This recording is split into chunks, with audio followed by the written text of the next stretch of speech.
How's everyone doing? Let me know if my mic's all right. Yes, I still have a raspy voice because I had a cold a month ago and I've been screaming ever since on this channel. So, apparently I have to calm down for my voice to get better. But I think people like the raspiness. It shows character, don't you think? There we go. That's better. So, yeah, I'm still furious that Barr hasn't brought any of the deep state conspirators to justice. I will talk to you about why that is the only issue that matters. I do this all the time, but Second Amendment, First Amendment, climate change, pro life, pro choice, whatever you think your issue is, none of it matters because if your vote doesn't matter and if there are shadowy people controlling the government behind the scenes and what the people think doesn't matter, then your issue doesn't matter. All you can do is hope and pray that the people in the intel community or the oligarchs that really control the country decide to agree with you on your issue. That's why I spend so much time on this.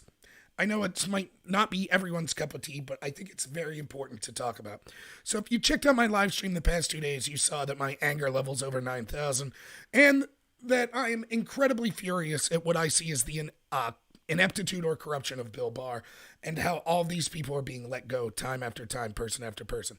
Although I'm still angry, this show might be a little calmer. So I realize what I need to do is what I think that I specialize in, and that is not just tell you the behind the scenes story and what's obvious to all of us is the corruption. But I see on Twitter now exactly what I predicted would happen, which is our audience that we're trying to convince isn't people necessarily that already know that corruption exists. I've said this in my past 2 live streams, I hope quite clearly. The battle being fought is this. You have the establishment, the globalists. Their goal is to keep everyone in the dark. They need the vast majority of people to be ignorant of their corruption. It is the goal of us that are going against that establishment to show the vast majority of people the truth. We're not lying to them. We're not spinning some story they agree with. We're just showing them the facts. And we tell them what we think those facts mean. If enough people wake up, they will demand that the corruption be dealt with, and this will be the beginning of our victory. If those people are kept in the dark, then it's the victory for the establishment and tyranny can continue on. That's why information is the battle. That's where it's to be found out. Not marching on the streets. That stuff could all be good, don't get me wrong. But it's about informing people. Now, I've given my case quite clearly, I think, as to why, despite the people that think, avid Trump supporters that think, oh, it's great that McCabe didn't get charged. It's great that Brennan and Clapper didn't get charged. It's great that Comey didn't get charged because it's proof that they're going to be charged with something in the future. I've given my case why that's nonsense. Even if it's true that they might get charged with something in the future, which I see no evidence of that to this case. But even if that was true, it's still a mistake not prosecuting them for their blatant crimes that they're committing right now that we can all see. I outlined many reasons why that's the case. One, let's go through them just off the top of my head. First, because in every second that we don't deal with this corruption, it stymies Trump's agenda. So if you're concerned about something like the border wall or any of the other things that Trump's campaigned on, his popularity would be immensely higher if the average person knew of the corruption at the level of the investigators that looked into him. Right now, the average person's thinking, so wait a minute, Trump appointed his guy Barr. Yep. And Barr's supposed to be this pit bull fighting corruption. Yep. Yet he's looked at the cases of Comey, Brennan, Clapper, McCabe and said, nothing to charge here. Yep. Okay. Well, if that's true, then Trump was wrong. There is no corruption.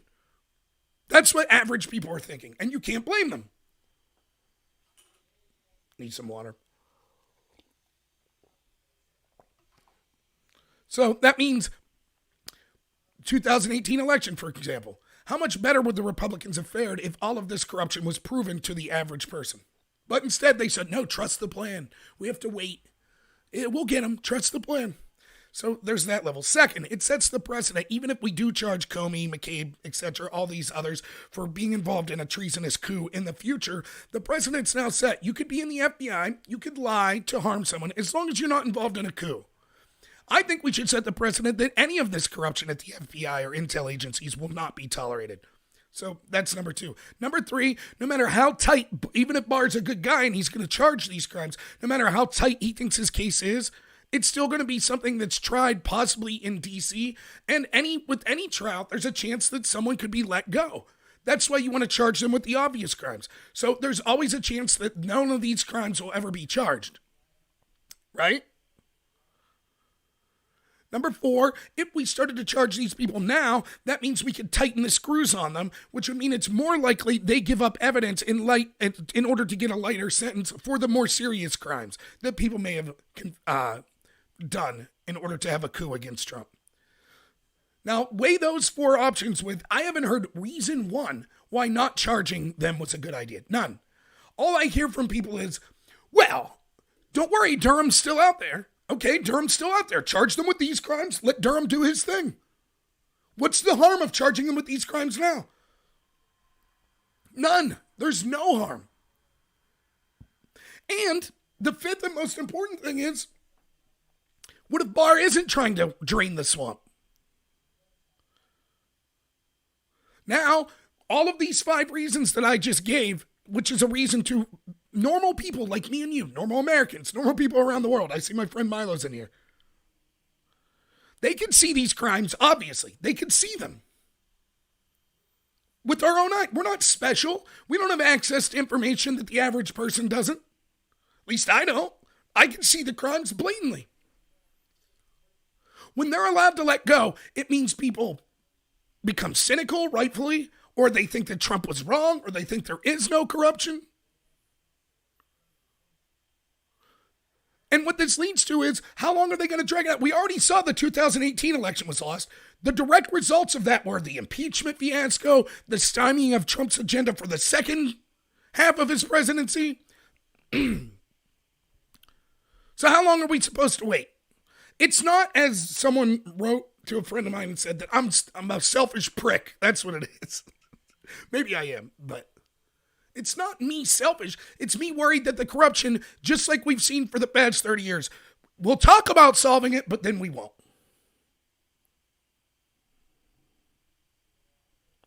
Christopher Jones on Periscope says, Trump and Barr are part of the swamp. When was Trump not considered an elitist? Well, being an elitist is different. So I think I'm leaning towards Barr's part of the swamp, though maybe I'll be proven wrong. Trump, I'm not so sure. And I don't even have to prove that Trump isn't a member of the swamp, really, to justify the vote for him. The establishment was concerned about their hegemony or their ability to have total power. And they didn't want an outsider, even a potential outsider, coming in. That's why their dream election would have been Marco Rubio or Jeb Bush or whoever versus Hillary Clinton. They win either way. The establishment wins either way. Bernie and Trump, regardless of what you really think of them, were seen as potential outsiders. That's why, with such vitriol, the establishment went after them. It was easy in the Democratic Party because the Democrats are so transparently corrupt, they could screw Bernie over in the primary, no big deal. The Republicans, the establishment ones, didn't care because they were willing to give Hillary the election, the Romneys, the McCains, the Flakes, because she's just part of the establishment with them. So they said, sure, let's leave Trump get in, because he legitimately won, so they didn't stop him from winning the primary, and then we'll screw him over in the general election, which they did, which I can show you over and over, Christopher Jones, how they did screw them over. And they continue to have a coup against Trump. Now, is Trump secretly wanting to be part of the establishment? Maybe. I don't see the evidence for that. If anything, Trump wants to go after, I think he's proven himself to be someone who wants revenge on the people that come after him, and when we see the establishment came after him, I think he does want revenge. But yeah, Vince Dunn on DLive, you're right. I'll believe in justice when I see it. They will do it again, DM Demode. You're right. Now, what is this video about then? Why is this live stream different? One, well, let's not say one. This is completely different. I've been hearing the argument that you'd predictably hear as a result of all this. From the Democrats, from fans of the establishment. See, we told you. McCabe did nothing wrong. Comey did nothing wrong. Clapper did nothing wrong. Brennan did nothing wrong. Hillary did nothing wrong. The Bidens did nothing wrong. This is proof. So I'm here today to show you in each and every one of those cases exactly the crimes they committed. Not with conjecture, not with spin. I will show you the absolute facts of the crimes that each of these people committed. We'll start with McCabe and the story of McCabe and what he did. Then we'll move on to Brennan. Then we'll move on to Clapper. Then we'll move on to Comey. Then we'll move on to Mills and Abedin. 6 people, I'll show you. Blatant crimes they committed, just like Roger Stone. Roger Stone, they say 7 to 9 years. The same people say don't charge any of these 6 people with any crimes. So I'm going to try to show you that with absolute evidence. It'll probably be less screaming than yesterday, which is probably good for my voice. But that's the plan. Now, I'll try when possible. If you're watching on Facebook, you're kind of hosed because I don't know how to post articles there while I'm doing stuff live. But if you're on DLive, if you're on YouTube or Periscope, I will try to link the articles as I go. I'll also be showing them on the screen. And we'll go through these cases one by one. So, real quick before I get started here, I'd like to say if you are on, I think, DLive or YouTube, you can click the description and see the links to all my other channels. If you're on either of those, can you subscribe to the other and Twitter and things like that so you can check me out on multiple platforms just in case I ever get banned off one. If you're on YouTube, I'm always hassling you people for money because I'm broke and I'm trying to get this channel going. I think I'm monetized now, so I think there's a super chat option. You could be the very first person to give me a super chat. You could do it. Now, before you get super excited about that, my wife did make me lasagna last night, which is better than any super chat that I'll get, so just saying. But you could be number 1. You could be the first. So it's just the little $sign there at the bottom. You guys probably know more about it than me, to be honest. But you click it, and then it gives me big-time monies, and that's it. That's my spiel for now. Let's get started. I'm done grubbing for money. Courtney, I grub for money. I was grubbing people for money. She says good. Let's start here. It's Andrew McCarthy, very good at National Review. So we're going to read his article, Why Wasn't Andrew McCabe Charged? Now, this is a lengthy article, but it's worth going through because what people are saying, the situation with Roger Stone and with McCabe are way different. Right? Yeah, by the way, Vince, I don't think I'll ever get banned for DLive. They're pretty cool. But, for example, if you're on DLive tomorrow when I host the Patriot Super Panel, I think it'll be YouTube only because I'm not running that, even though it's on my channel. So, all right, let's go. What am I doing here? Okay. So it's a little bit of a lengthy article. What people are saying is, and you see this all in the chattering class, the CNNs, the New York Times, the people on Twitter, etc. They're saying, no. If you can't see that, Chuck Grassley came out and was like, why'd McCabe get let go, but Stone wasn't? If you can't see the difference, what McCabe did was nothing. He didn't do anything wrong, but what Roger Stone did, that's what they're saying. So I'm going to go through this entire article because it's that important, I believe. This is from February 15th. That's yesterday. The proof that he willfully deceived investigators appears strong, but the Justice Department likely felt there were too many obstacles to convicting him. The Justice Department announced Friday it's closing its investigation of Andrew McCabe, the FBI's former deputy director, over false statements to investigators probing an unauthorized leak that McCabe had orchestrated. McCabe was fired in March 2018, shortly after a blistering Justice Department IG report concluded he repeatedly and blatantly lied, or, as the Bureau lexicon puts it, lacked candor when he was questioned under oath. Now, this is exactly what Roger Stone was accused of, lying under oath, right? Here's the link, by the way. I promised you all I'd post them. Don't want to be made out to be a liar, so...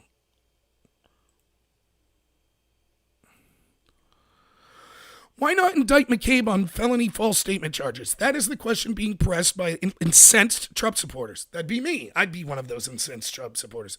After all, the constitutional guarantee of equal justice under the law is supposed to mean that McCabe gets the same quality of justice afforded to the sad sacks pursued with unseemly zeal by McCabe's FBI and Robert Mueller's prosecutors. George Papadopoulos was convicted of making a trivial false statement about the date of a meeting. Roger Stone was convicted of obstruction long after the special counsel knew there was no Trump-Russia conspiracy, even though his meanderings did not impede the investigation in any meaningful way. And in the case of Michael Flynn's false statement conviction, as McCabe himself acknowledged to the House Intelligence Committee, even the agents who interviewed him did not believe he intentionally misled them. Now, again, this is going to be where I come in. My take the entire time has been, if people connected to Trump or Trump himself broke crimes or broke laws, so be it, charge him. I have no problem with that. But it's the unequal application of the law that's infuriating. Every single time that we see someone in Trump's team charged with a crime, we have evidence that someone in the intel community or someone connected to the Democrats committed the exact same crime, oftentimes in more blatant and severe ways. Yet every single time, the people connected to Trump get a harsh penalty. The people connected to the intel community of the Democrats get no penalty at all. Every single time. That's what's infuriating. So moving on, because we got a lot to get to today. I emphasize Flynn's intent because the purported lack of intent is McCabe's principal defense, too. Even McCabe himself, to say nothing of his lawyers and his apologists and the anti-Trump network of bureaucrat-tuned pundits, cannot deny he made false statements to the FBI agents and the IG. Rather, they argue that the 21-year-old senior law enforcement official did not mean to lie, and that he was too distracted by his high-level responsibilities to focus on anything as mundane as a leak, even though he seemed pretty damn focused on the leak while he was orchestrating it. Now remember, Flynn, I've gone through the 302s and showed to you why Flynn didn't lie. In the very 302s that they used to accuse Flynn of lying, he literally says at the end, I don't know, maybe I made that call, but I just don't remember. He's admitting in the 302 that his memory of it could be false. He says it could have happened, but he's pretty sure it didn't, but maybe he just doesn't remember. In other words, he didn't have intent to lie. The agents that interviewed Flynn said he didn't have intent to lie. McCabe said he didn't have intent to lie. Yet Mueller's team charged Flynn with lying. Now with McCabe, as we'll see, it's garbage that he didn't have intent to lie. But even if we buy that excuse, why is that excuse okay for McCabe, but not for Flynn? People say, oh, but McCabe, you got to give him the benefit of the doubt. He served the country. He worked as an FBI agent. And Flynn didn't serve the country?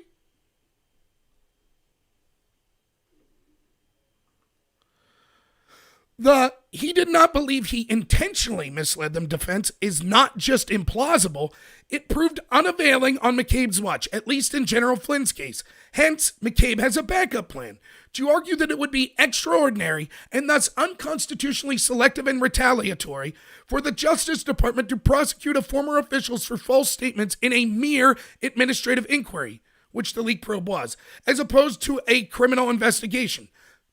In other words, well, McCabe wasn't being criminally investigated to McCabe's knowledge, so to lie there, even though it was under oath, even though it was to investigators, it would be unconstitutional to prosecute him for lying there. Let's see what McCarthy says, which is exactly what popped in my head when I read that.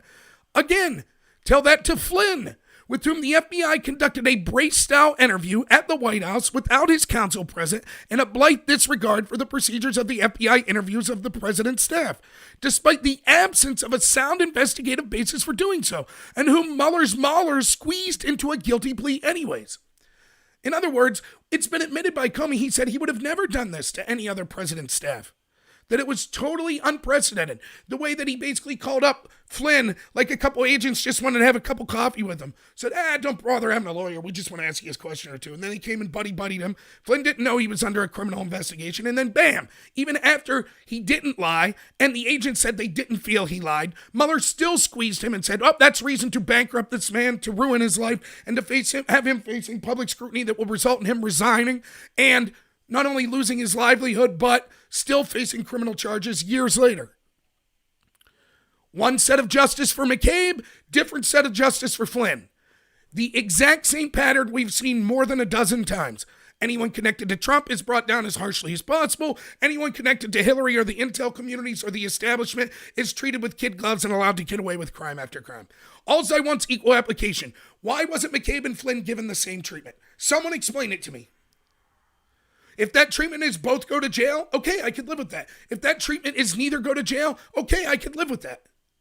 But the treatment of ruin one's life and investigate him for 3 years while the other is celebrated as a hero and not given any punishment whatsoever, and that's a pattern of that exact same thing happening over and over, it's too much to take. And for those of you that think, but this is part of some greater plan, garbage. You're being fed a line.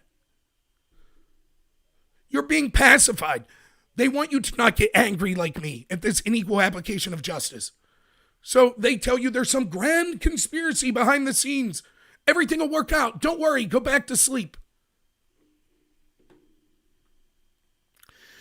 It will be a while before we learn the whole story of why the Justice Department walked away from the McCabe case, if we ever do.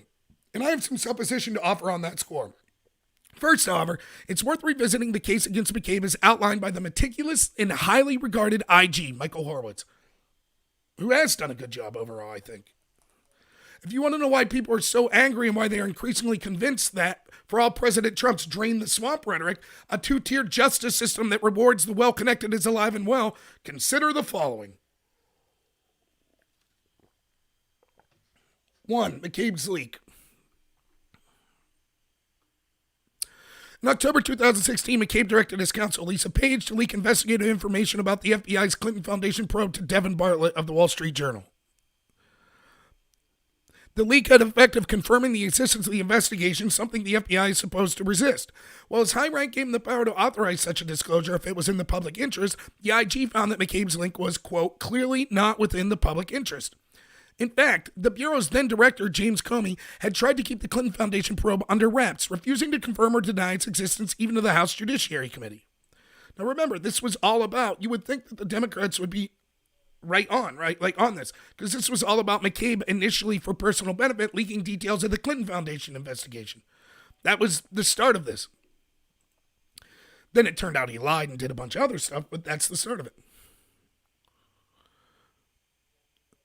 Comey had been right to stay mum. Public revelation would have harmed the probe and thrust the FBI deeper into politics of the then imminent 2016 presidential election, in which Hillary Clinton was the Democratic candidate and her investigation by the Bureau was an explosive campaign issue.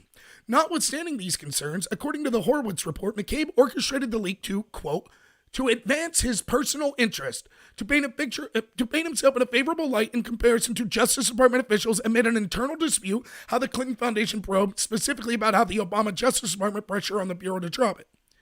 As the IG put it, quote, McCabe's disclosure was an attempt to make himself look good by making senior department leadership look bad. McCabe's account has been contradicted by Comey, a witness who otherwise is sympathetic to him and hostile to the Trump Justice Department, and whose actions, like his, are being examined by prosecutor John Durham's probe of the Trump-Russia investigation. Comey's testimony is directly at odds with the McCabe version of events, and the IG painstakingly explained why the former director's version was credible while the deputy's was not. Comey, in quote, parentheses, Comey was nevertheless exceedingly complimentary of McCabe after the IG report was published, because they're all in the deep state. They'll have their little quibbles, but they don't want any of them brought to justice.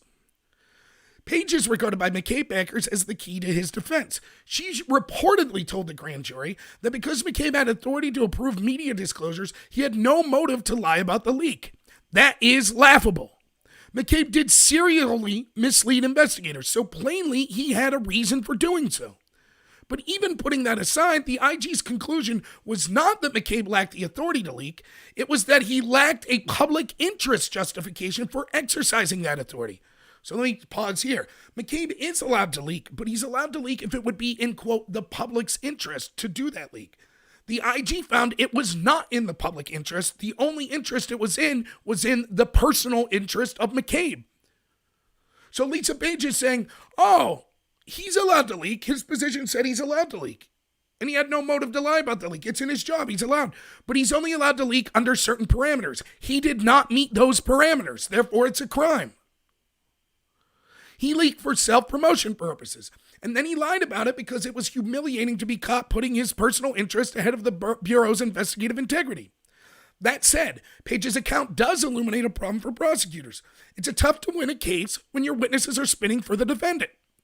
Oh, and haven't you seen Page tweet toasting McCabe, holding the glass of wine? You did it, Andy. Isn't it great? Oh, it's so heartwarming. We're winning. We're draining the swamp, right? Trust the plan. Barr's awesome. The Durham report's going to do it all. We still got Durham. We're winning this battle.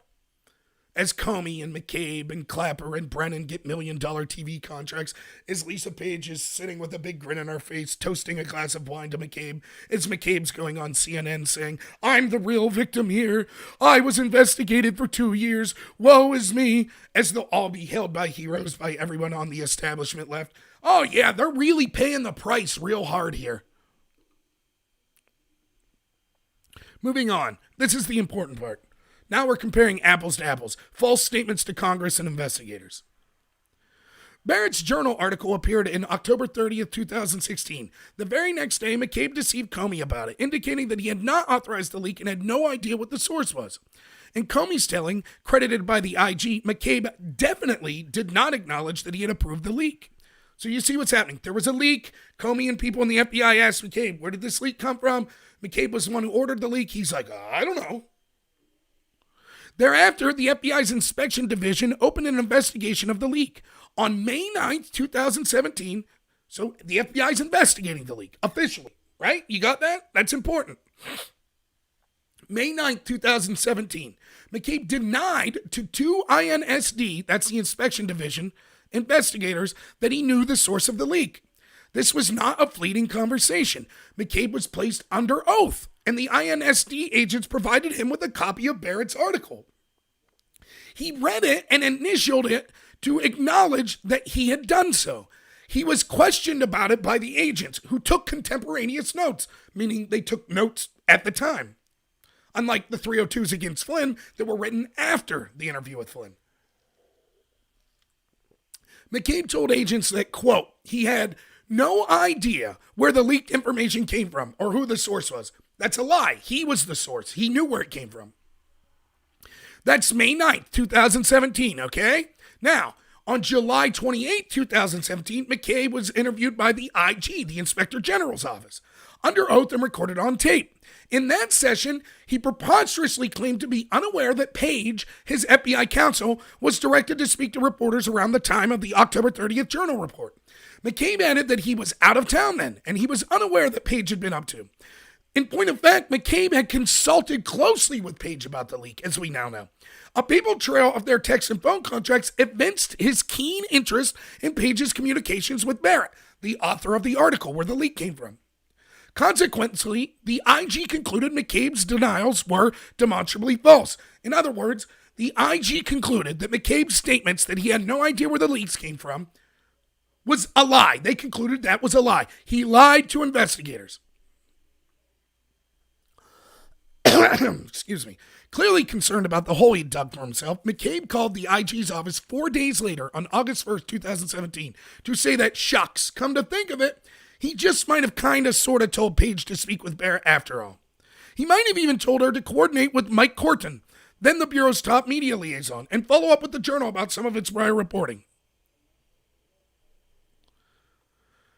As the IG observed, this attempt to correct his prior false testimony was the appropriate thing for McCabe to do. Alas, when he was given the opportunity to come in and explain himself, he compounded his misconduct by making more false statements under oath. In an interview with investigators on November 29, 2017, McCabe purported to recall informing Comey that he, McCabe, had authorized the leak and that Comey had responded that the leak was a good idea. Another lie. Now, let's pause here. One of the defenses that you're given for the actions of McCabe was, well, unlike with Roger Stone, McCabe lied, but then 4 days later came in and said, oh, I'm sorry I lied. That's not true for two reasons. One, even if that was true, so what? He lied to the FBI. Do you think that if Roger Stone would have done that, he would have been let go? Of course not. Where did this start? The FBI began investigating the leaks and interviewed McCabe under oath on May 9th, 2017. He lied to them. Now, follow up on July 28th is when the IG starts to do this.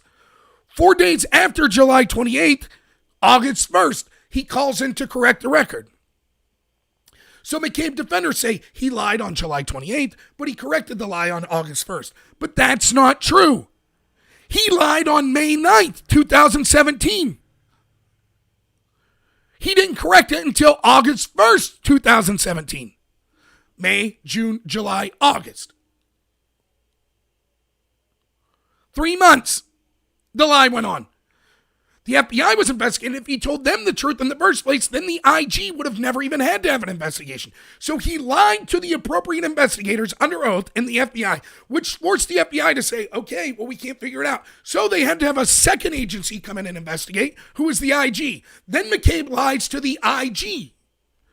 Then once he realizes he's screwed, when he goes back and talks to people that ask, What did you say to them? What do they have on me? So now he realizes he's screwed. So he goes back 4 days later after he's been lying for months and says, oh, wait, I forgot.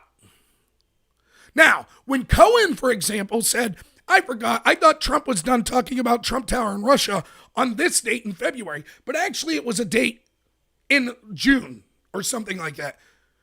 Just mixing up those dates by 3 months, they said, we don't care, too late. You're under arrest. But it's okay for McCabe to just have forgotten. And then the second part of that is he then continued to lie. He goes back in November and lies and says, oh, Comey was cool with it all. That's another lie. So the argument you're hearing, well, Stone was a serial liar and what he did was really bad and he deserves 7 to 9 years. When McCabe accidentally lied and corrected the record 4 days later, that's garbage. He lied for months, forcing a second investigation. Then he continued to lie after he corrected some of his lies.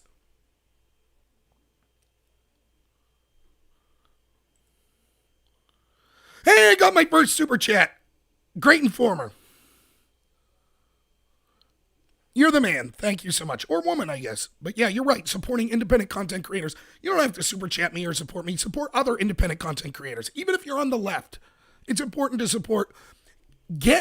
Again, the warfare is information. The mainstream media and the establishment are gatekeepers of information. Any independent content creator, even if they're on the left, are a threat to that establishment control of information. So that's why it's important to support independent content creators. How much longer is this article? Oh my gosh, we got a long ways, huh? It's all right, it's important. Now let me just pause here and ask my audience something.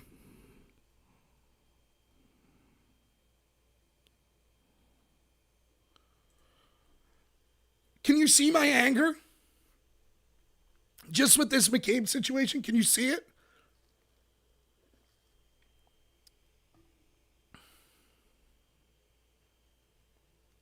Maybe Patriot. I would love to talk to you. By the way, check out the Patriot Hours channel. He's on my chat on YouTube. Fantastic channel. He covers a lot of this. The Patriot Hour says 1,100 ex-Justice Department officials asked for Barr to resign.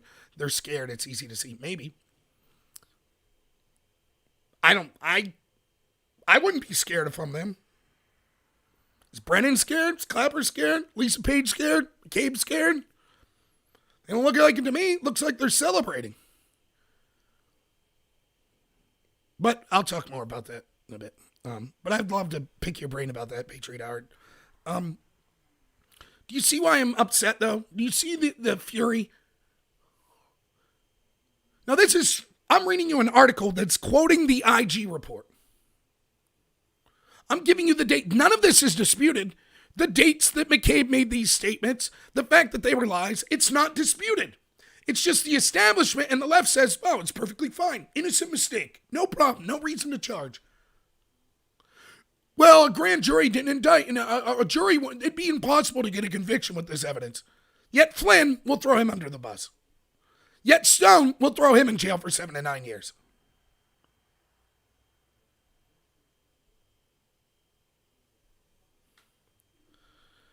That's why I'm so furious. By the way, you think this is something? I got 6 more people after McCabe to get to. We're not even halfway through McCabe. We got 6 people to get through after this.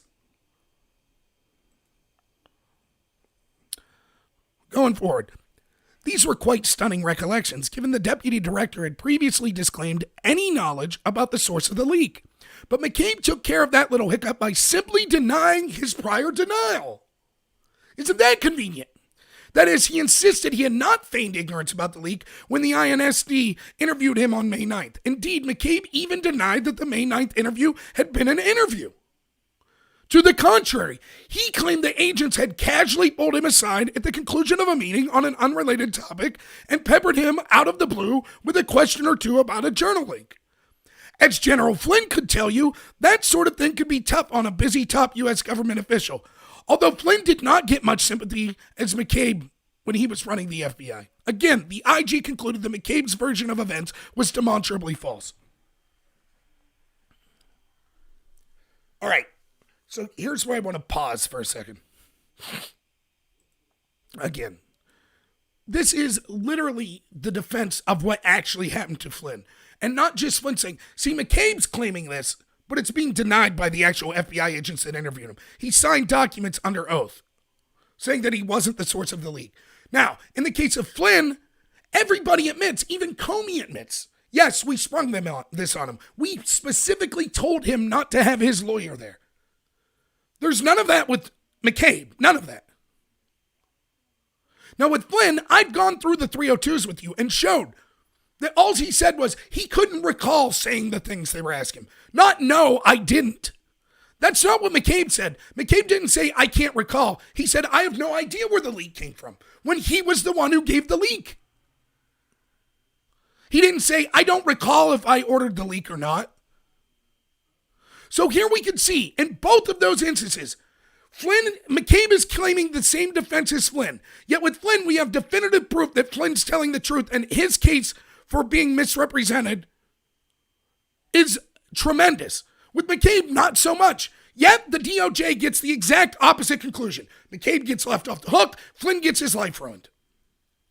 So if Barr and the DOJ, even if they're saying, look, because this is an argument that'll be made, just because the other side's petty and vindictive and will weaponize law enforcement doesn't mean we should. So therefore, we shouldn't prosecute McCabe. Then Barr, when he released that statement, should have said, also the charges against Michael Flynn are immediately dropped in their entirety for the same reason we're not charging Flynn. Then I would say, okay, maybe Barr's onto something. But he didn't do that, did he? Remember, 2 days before Barr's DOJ dropped the charges against against McCabe, and said, nope, lying to investigators, not that big of a deal. We don't have to charge McCabe for that. 2 days prior to that, I watched Trump supporters celebrate as Barr recommended a reduced sentence for Roger Stone. The celebration was, Zelensky and all those corrupt Mueller lawyers, they offered 7 to 9 years for Flynn. But Barr's a hero for coming in and saying 3 to 4. Yes, in comparison, it seems like Barr was trying to help Stone out, right? But in reality, if you look at it objectively, Bill Barr recommended 3 to 4 years for Roger Stone for lying to Congress, for lying to investigators. Bill Barr recommended 0 years for McCabe for lying to investigators. Someone explain the discrepancy. Thanks, Truth Seeker.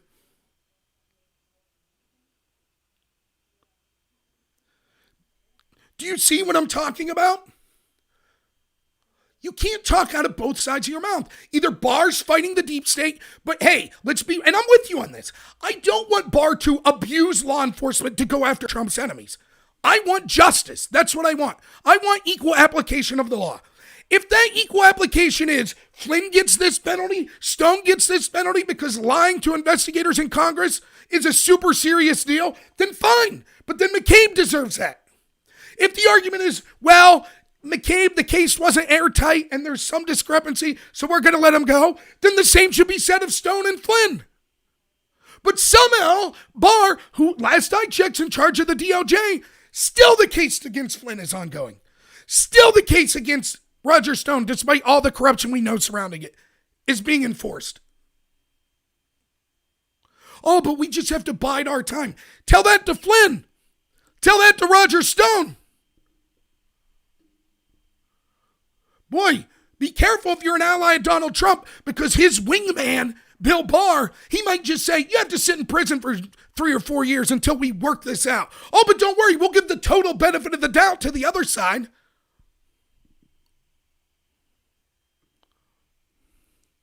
Let's finish this article here. McCabe covers his track. As an old trial lawyer, I'd be remiss if I failed to rehearse my favorite part of the IG's report. The part where I would tell the jury everything they needed to know about good old Andy McCabe.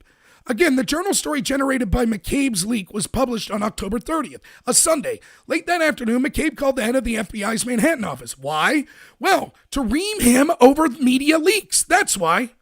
McCabe railed that New York agents must be the culprits. He also made a similar call to the Bureau's Washington field office, warning its chief to, quote, get its house in order to stop these terrible damaging leaks.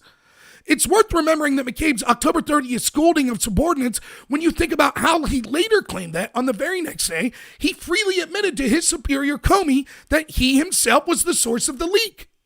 Quite a piece of work, this guy. To throw the scent off himself after carefully arranging the leak, McCabe dressed down two of the FBI's premier field offices, knowing they were completely innocent, and then pretended for months that he knew nothing about the leak.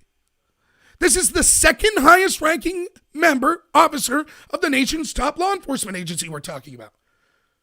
Now, if, as McCabe defenders on CNN and MSNBC and the New York Times, etc., will have you believe that McCabe genuinely forgot that he was the source of the leak and then corrected it as soon as he knew, what's the excuse for this? So he leaks on October 30th.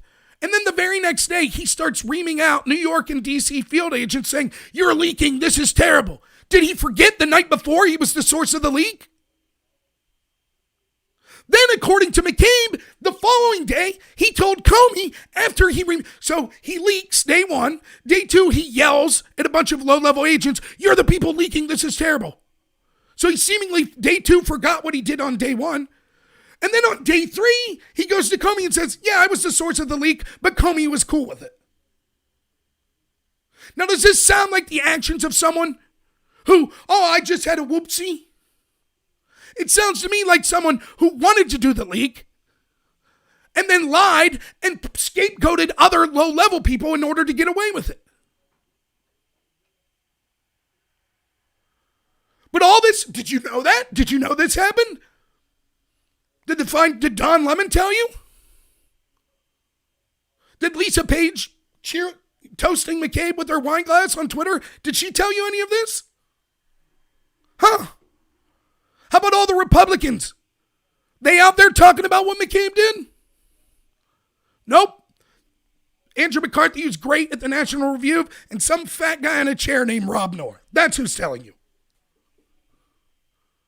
But millions of average Americans, all they know is, McCabe must have did nothing wrong. The non-prosecution decision. We may never get a satisfying explanation for why the Justice Department's decision to drop the McCabe probe. That is why it is when such complicated reasons and motives are at play. The aforementioned challenge of hostile witnesses is not to be underestimated. In addition, there are growing indications that the Justice Department had lost confidence in the U.S. attorney who was overseeing the probe, Jesse Liu. As noted earlier this week, while Liu was once seen as a rising Trump administration star, she was quietly edged out of her post last month, and the White House just pulled her nomination to fill a Treasury Department post. There have been rumblings the McCabe investigation was botched. Kamal Shields, a prosecutor, reportedly grew frustrated by her supervisor's inordinate delays in making decisions about the McCabe probe, ultimately left the Justice Department to take a private practice job. Another prosecutor, David Kent, quit last summer as DOJ dithered over the decision on whether to prosecute. Things became so drawn out that the investigative grand jury's team term lapsed. Meanwhile, the Justice Department endorsed Liu's aggressive decision to bring a thin, politically fraught false statements case against former White House counsel Greg Craig, in connection with lobbying for a foreign country, the sort of crime that is rarely prosecuted. Craig was swiftly acquitted. Reportedly, Liu advocated charging McCabe, but the DOJ may have harbored doubts on her judgment. By the way, I'm sick and tired of this excuse. Every time when it comes to the DOJ or the FBI, no, they're not corrupt. They're not protecting their own. They're just incompetent. There were delays, and they couldn't figure out how to properly charge McCabe. And then in the FISA business, they didn't know they weren't supposed to manufacture evidence to say the exact opposite of what it said. They just didn't know. General incompetence, accidentally spying on the president's team. 4 times they resubmitted the application. Incompetence. How many times do we have to hear this before we call a spade and say it's not incompetence, it's corruption? No matter the outcome, the Justice Department stood to take some hits if McCabe had been charged. Focus on McCabe's leak would have drawn attention to pressure DOJ officials had put on the Bureau over the Clinton Foundation investigation, which reportedly is likely to be closed without charges. Well, that innocent Clinton Foundation. They didn't do anything wrong. They'll close it without charges too. Trust the plan. It would also renew interest in the question of whether FBI improperly allowed McCabe to play a role in the Clinton-related investigations when his wife, as a political candidate, got funding from the Clintons. Of course! Can't make the FBI look bad. They're not going to prosecute the second in command of the FBI to make the rest of the FBI look bad. Nope. Everybody's on the same goal. We look good. We maintain power. None one connected with us is ever charged with any crimes. We'll charge people with the very people we accuse, or the very people doing things of what we do. Moreover, new FOI disclosure, Freedom of Information Act disclosures made to meet the deadline by District Judge Reggie Walton, which may explain the timing of the non-prosecution announcement, indicate that the Justice Department and FBI did not comply with regulations when it appears to be rushed termination of McCabe, adding heft to the former deputy director's claim he's been singled out for abusive treatment, potentially including prosecution because of vengeful politics. You got it? McCabe's going to get his retirement. He's going to get it all. You, the taxpayer, you pay the coup. That's what's happening. You're paying Comey. You're going to pay McCabe. You're going to pay them all. He wins everything. The guy that set up Michael Flynn, one of the guys instrumentals in the coup of Donald Trump, not only will not be charged with a crime, but he will be celebrated as a hero for going after Trump. He'll be given his pension back. He'll get it all. And all the while, Trump supporter after Trump supporter will say, we got him. Oh, yeah, we got him. Oh, it's not over yet. Durham will get him.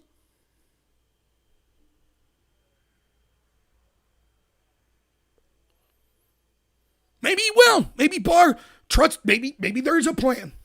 I don't see it. I'm not willing to allow my common sense to be suspended while I could see this obvious corruption going on. On that score, Judge Walton took pains to decry the fusillade of tweets directed at McCabe by President Trump. I must note here that if a district U.S. attorney publicly labeled as a liar a suspect in the Justice Department and indicated for false statements, the U.S. attorney would be sanctioned by the courts. The U.S. attorneys, like the rest of the Justice Department, work for Trump. The president is correct when he insists, as he did this week, that he has the constitutional power to intervene in Justice Department matters. But that means he is subject to the same legal obligations that inhibit his Justice Department subordinates. Those obligations include protecting McCabe's right to a fair trial, a duty the president may chafe at, but which is part of the deal when you take an oath to preserve the Constitution and execute the laws faithfully. Screw you, McCarthy, is what I say to this. F off. Yep, you're right. Trump shouldn't be allowed to tweet. Trump shouldn't have been allowed to fire McCabe. Trump shouldn't have been allowed to angrily tweet about McCabe. Trump should just allow McCabe. Why is Trump even complaining? He shouldn't have complained about the Mueller probe. He shouldn't have complained. Every time he complains, it's unjust. Trump can't complain. Now, Barack Obama could come out in the investigation of Hillary and say she's totally innocent. Everything's totally fine. Barack Obama could say every time the Republicans wanted to investigate him, or anytime he wanted to illegally arrest a whistleblower, oh, it's all perfectly fine. They were out to get me. It's fine.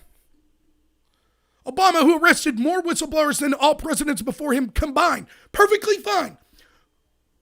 But when the swamp wants to screw Trump over like no president in the history of this country, he shouldn't even be allowed to mention it. Shouldn't be allowed to fire these people. Just take it. 4 years of investigation so you can't get anything in your agenda done? Sorry, Mr. President, constitutionally, that's what you have to accept.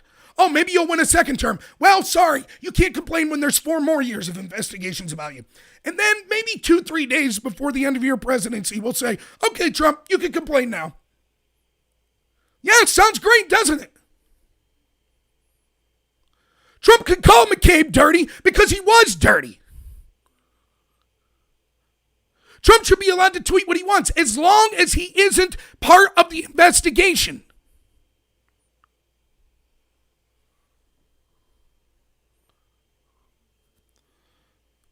I'm so sick and tired of this. I'm tired of Bill Barr and all these cretins in the Republican Party saying, oh, Trump should stop tweeting. You're right. Yeah, because you're doing such a good job of outing the corruption. You guys are doing great. I had to sit here for weeks during the House impeachment investigation, shaking my head saying, why are the Republicans so incompetent? Why aren't they making the correct arguments to defend Donald Trump? Why aren't they pointing out the corruption of the Bidens? Why aren't they putting out the obvious fact that Ukraine interfered in the election to help Hillary? They didn't say word one. It wasn't until we got to Trump's legal defense team Not the people me and you elected that are Republicans. His defense team, did they start to make the correct arguments? So on one hand, all the Republicans are like, listen, Trump, you really got to be quiet. You can't be talking about this corruption because it unfairly influences potential jurors. So you have to be quiet. But on the other hand, they ain't willing to go out and talk about the corruption.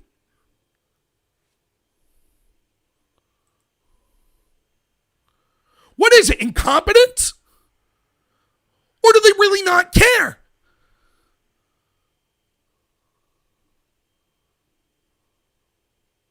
And the Vindman brothers, it's a great example. I haven't gone specifically into them. I will at some point. But check out my live stream from a couple weeks ago, right after the impeachment ended. 4.5 hours, I outlined all of the corruption with Ukraine.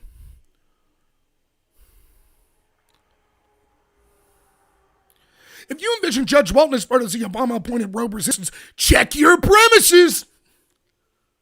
He's a no-nonsense jurist, originally named to the D.C. Superior Court by President Reagan, and then to the Federal District Court by W. Bush. As Politico reports, he had this to say about Trump's commentary on McCabe's investigation. Oh, see, he's Republican.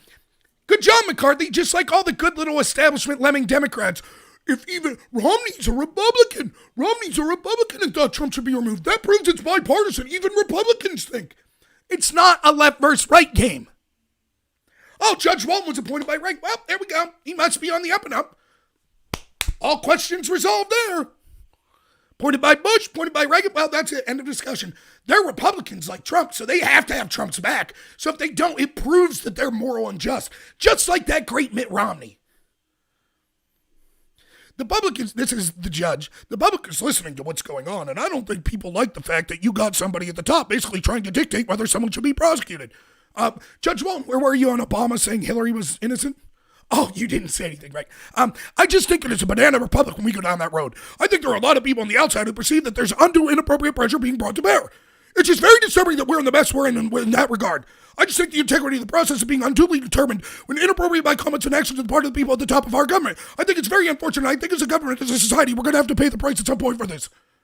Yeah, good point, Judge Walton. I mean, if you had someone involved in some level of the investigation, obviously having this much animus against the people that they're targeting, that would be a huge problem. Like, what if 2 FBI agents were texting back and forth about wanting an insurance policy against Trump and how they could smell Trump supporters in Walmart? Oh, that did happen. It did happen, didn't it? And so all the cases as a result of that were thrown out, right? Oh, no. They were all actively pursued. No comments from the noble Judge Walton about the Banana Republic there, was there?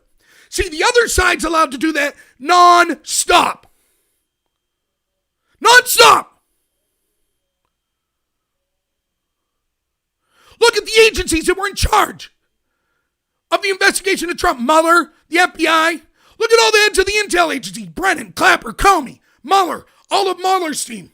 All vindictive, spiteful jerks against Trump in public. Where was Judge Walton talking about the Banana Republic? Oh, it's perfectly fine for them to do so.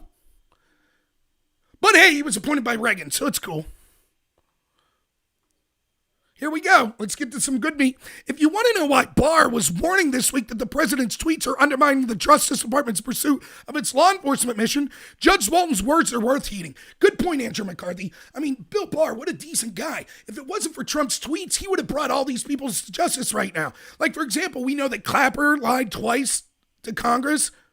Oh, wait. Trump didn't tweet about that, and Barr just didn't get around to it. Sorry. No, but then we have Brennan. He lied to Congress. No tweets really about, oh yeah, sorry, Barr just couldn't get around to it. Can't Trump see that his tweets are interfering with Barr trying to cover up the coup against him? How dare Trump? I mean, that's ridiculous. Trump, just be quiet. Would you leave Barr get back to his job of not prosecuting corruption? I mean, it's really hard to sit around in your ass all day and do nothing like Bill Barr. It's so difficult. He doesn't need the trouble of Trump tweeting to make him get off his butt and get in front of a camera and say, Mr. Trump, please stop tweeting so I can go back to sitting around, please. How inconvenient for Barr. But it's cool. He had enough time to recommend 3 to 4 years for Stone for lying to Congress. Just didn't have enough time to say, oh, and the same should be said of Brennan, Clapper, McCabe, Comey, etc. Didn't have enough time there, did he?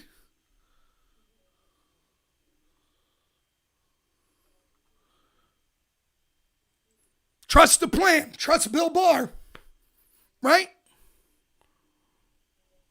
I've been making this point since the start of Trump's presidency. Good job, McCarthy. I agree with McCarthy a lot, but you're dead wrong on this. If you want people held accountable for their crimes, you have to ensure their fundamental right to due process. How did Trump stop that? So if someone's stabbing you in the heart, you have to say, I'm just not going to stop you from stabbing me because I want you to have a fair trial. Yes, Mr. Trump, you should just accept the constant ongoing coup against you by the people at the head of your DOJ and intel departments. And if you say anything negative to them, well, then they're left off the hook because you don't have the right to respond when they're personally stymieing your agenda in such a blatant, corrupt way. You don't have the right to tell the American people what they're doing. So stupid. This has been the Republicans' playbook for 40 years. At least the non-establishment ones. Oh, we're sorry. We don't want to upset. We don't want to appear like we're being vindictive by investigating corruption on the other side. Oh, we're sorry. No. That would appear vindictive. Please go on being corrupt. We're so sorry that we even spoke out about not liking the corruption. Please steal elections. Please have coups against our president. We're so sorry. So sorry. It's really our fault. We're really sorry about it. When government poisons the well, the bad guys reap the benefits. Perhaps the most ironic, laughable statement in the whole piece. You mean like poisoning the well by, I don't know, having everyone at the top of an investigation be corrupt and out to get Trump? Like, I don't know, the entire FBI, the leadership of it, 4 hand-picked teams? Breaking FBI protocol 17 times to illegally spy on the president and his team? That sort of poisoning of the well? Oh, no, that doesn't matter. Investigations go apace against all the Trump people despite all that poisoning of the well. Where you at in that, McCarthy? Where's Judge, whatever his name, in on that? And then this is the best part. Oh, my God. I hear this argument all the time. It makes my head want to explode. Finally, we must note that the District of Columbia is the venue for any prosecution with political overtones. Justice Department charging consensus must factor in the jury pool, which is solidly anti-Trump. Makes sense. I'm glad that the people that run the DOJ are taking into consideration the fact that everyone in D.C. hates Trump when deciding who or who not to charge with crimes. Can you imagine, let's say let's say Bill Cosby is charged with a crime and they got him dead to rights for all the heinous things he did to women. And the prosecutor says, yeah, but everybody liked the Cosby Show, so better not charge him. How about you charge him, and if the jury decides to be corrupt, then it's on them. This is the dumbest argument I've ever heard. Oh, okay. Well then, you might as well be saying, if that's factoring into Barr's decision, that's criminally unjust. He should be removed immediately. McCarthy should be ashamed for saying it. What's the signal to people involved in government then? Hey, as long as you hate Republicans, you can do whatever the hell you want because the jury here will let you go free. Therefore, you'll never get charged in the first place. Are you kidding me? The proof that McCabe willfully deceived investigators appears strong. It's noteworthy the IG Horowitz, who was trained to give the FBI the benefit of the doubt in many dubious contexts, was unequivocal in slamming McCabe. Nevertheless, a DC jury would be weighing that evidence. It's discounted by whatever McCabe slam reluctant prosecution witnesses put on it. And the jury would be weighing against evidence that A, whatever problems caused prosecutors in the U.S. Attorney's Office to beg off, and more significantly, B, defense arguments that McCabe would not have been fired or prosecuted if not for the fact he had gotten crosswise with the President of the United States, who at least some of the jurors are apt to dislike. Well, makes sense. So remember, if you're going to be charged with a crime and you're anywhere around D.C., just tweet that you hate Trump, and then you're good to go. See, you can start a coup against Trump, and as long as it's against Trump, and therefore that would make Trump upset, then we can't charge you because the fact that Trump's upset with you proves that the system's not fair to you. You see how that works? Can I do the same? Can I tweet against Bill Barr and then commit any federal crime I want and say, well, it's clear that Bill Barr doesn't like me because I made a bunch of videos saying that he's inept or corrupt and not prosecuting these people. Therefore, I can commit any federal offense I want because if Bill Barr targets me, it's because he doesn't like the videos I did. Does that, right? That's how this works, right? Are you kidding me? Looking at all that baggage, the Justice Department must not have liked its chances. I'm sure they didn't. McCabe's not out of the woods yet. Tell him, McCarthy, get him. The Durham investigation. Here we go, everyone's hero. The Durham investigation. Durham. We got him. Celebrate, everyone. Pop the champagne. Trump's going to win 48 states. Here comes Durham. He'll take care of everything. You know, one of the big witnesses he needs to talk to about the whole corruption and setting up Trump and the coup would be Carter Page, the very person they're spying. Oh, what's that? Oh, he hasn't even interviewed Carter Page yet. No problem. I'm sure he'll get around to it. Durham will get it all. Durham's boss Barr does nothing and leaves criminals walk free, but Durham will be the man. Yay! Let's hope Durham's not prosecuting people in D.C. I mean, the D.C. jurors won't like Trump, so if he says to prosecute anyone who went against Trump, the jurors will say he's free, therefore Durham might as well not prosecute him. Right, McCarthy? How can people be this?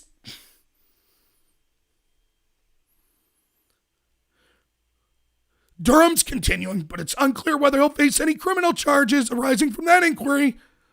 Whether's now dead and buried false statements case against him look cut and dried, which is what I've been telling everyone for 3 days now. If you can't get him on the clear crime, how are you going to get him on the bigger crime, which there'll be less evidence? But I was told, shut up, stop getting angry. The swamp will be drained. It'll all work out. Trump will win 48 states. Barr and Q and Trump are all sitting around smoking cigars right now, laughing. The FBI's former deputy director, though he undeniably misled investigators, remains a commentator at CNN. In the meantime, Papadopoulos is a felon convicted and briefly imprisoned for misleading investigators. Flynn and Stone are awaiting sentences on their false statement charges. That covers both tiers of our justice system.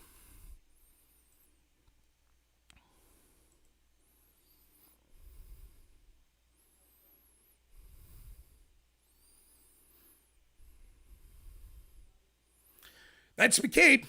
That's the guy that your man, Bill Barr, just let off the hook. Lied multiple times to multiple agencies, leaked classified information, lied about it, scapegoated low-level employees in order for them to get the blame of it, lied about that scapegoating, left off the hook. In part for reasons like, well, jurors are Democrats, so why even charge them?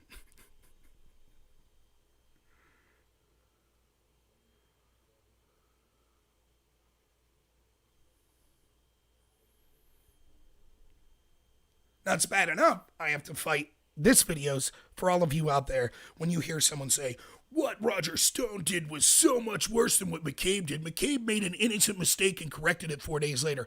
That's not true. And hopefully you now have the tools to say, garbage. That's a lie. That's what this video is for. But allow me to go back because my anger is tenfold for the people I love, for the people that I respect. You're always more disappointed when the people that you respect or you like or you love or that are associated with you do something dumb. I hope I'm wrong. And I'll eat crow so much if Barr ends up being a good guy and prosecuting these people. But I don't see it. And I am dumbfounded at the amount of Trump supporters who share every belief with me that we need to end this corruption, who are sick and tired of it, are actually cheering that McCabe was let free because it's all part of Barr's big master plan. So there you see the evidence. Again, it could have been one way or the other. Barr could have said, not enough here for McCabe, we're instantly freeing Stone and Flynn. Or he could have said, okay, if the Stone Flynn stuff's going to keep going, so's the McCabe stuff. That's it. There is no third option that is in any way objective or fair. I don't care if they charged McCabe later with some separate crime. We should not be sending the signal that these obvious crimes are allowed to occur.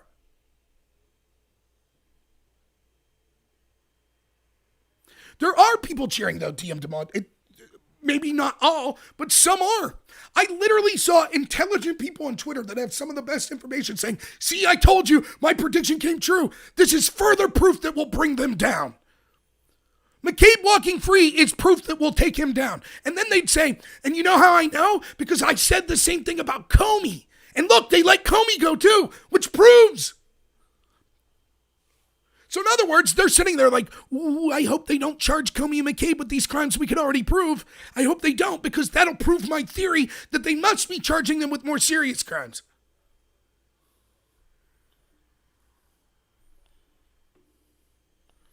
Trump shouldn't have to pardon him, though, Terry. That's the whole point. He should. Trump should pardon him because he doesn't have a Justice Department that's capable of operating with fairness. So now it's forced on Trump. Either A, leave all of your supporters rot in jail, sending the signal, don't support Trump or you're going to rot in jail. Or B, he pardons them and now faces another impeachment. Because Bill Barr couldn't do his job. That's why. Barr was more concerned with how he looked to the Democrats because Trump tweeted than actually doing the right thing.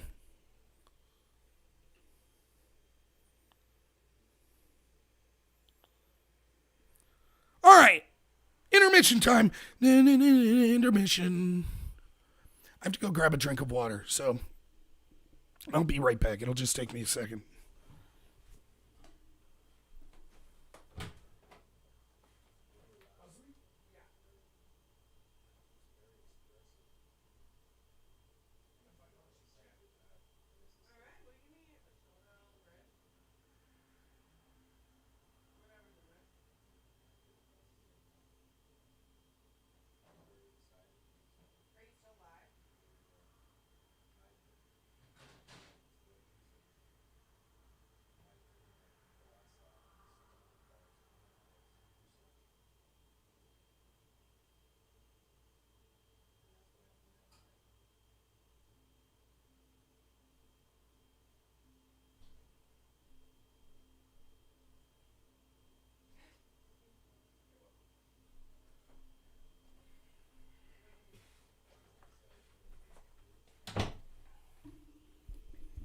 All right. Back. Number 2. Moving on. Again, if you like what you're hearing, please check out the description, whatever you're on. If you're on DLive or YouTube, follow me on other platforms. YouTube, DLive, Twitter, Patreon, PayPal. If you're on YouTube, you can super chat me if you like what you're hearing. If you're on DLive, you can give me lemons, I think they are. But any donations that I get goes to improving the software, hardware, and my ability to make more videos. But don't worry, even without money, I'll still keep going. Yeah, I hear you, Truth Seeker. It's hard to keep going. It's hard to motivate you. That's what they want, right? The bigger the lie. The corruption's so in your face that so many people are like, I'm done with it. I'm checked out. I don't care anymore. It's one of the 6 we're going to get to today. Flynn, Stone, Papadopoulos, Carter Page. They're all punished. Manafort.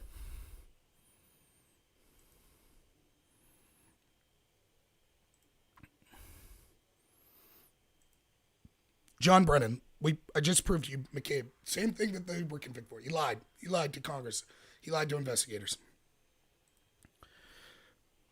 Number 2, Brennan. IG reports confirms Brennan lied through his teeth about Steele dossier. December 9th, 2019. While the hotly anticipated IG FISA report was perhaps the world's loudest wrist slap, resulting in just one criminal referral despite a mountain of evidence that the FBI's top brass made serious errors while investigating the Trump campaign, the Federalist Madeline Osborne points out that former CIA Director John Brennan was just caught in a lie when he said they did not rely on the infamous Steele dossier for the Obama administration's intelligence community assessment. The ICA report, thrown together over the course of a month, was used to inform President Barack Obama and then President-elect Donald Trump in January 2017 of Russian efforts to interfere in the 2016 U.S. election.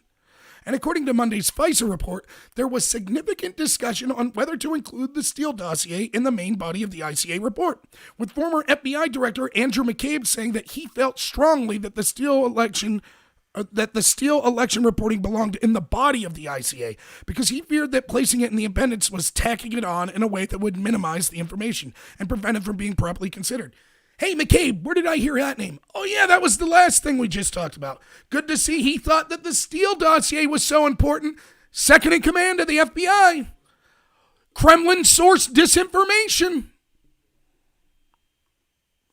Ultimately, the ICA included a short summary and assessment of the dossier, which was incorporated in an appendix. In the appendix, the intelligence agency explained there was only limited corroboration of the source's reporting, and that Steele's election reports were not used to reach analytic conclusions of the CIA, FBI, NSA assessment, the IG report states. Brennan's lie. Several months after the ICA report was released, on May 23, 2017, Brennan told House Intelligence Committee that the CIA did not rely on the Steele dossier for the ICA report, quote, in any way. Once more, let's go to the transcript. Not my spin, not Rush Limbaugh's, not Sean Hannity's. The transcript. Trey Gowdy, quote, do you know if the Bureau ever relied on the Steele dossier as part of any court filings, applications, petitions, pleadings? Brennan, I have no awareness. Mr. Gowdy, did the CIA rely on it? Brennan, no. Gowdy, why not? Brennan, because we didn't. It wasn't part of the corpus of intelligence information that we had. It was not in any way used as a basis for the intelligence community assessment that was done. It was not. It was not used in any way for the intelligence community assessment. The ICA included a short summary and an assessment of the dossier, which was incorporated in an appendix.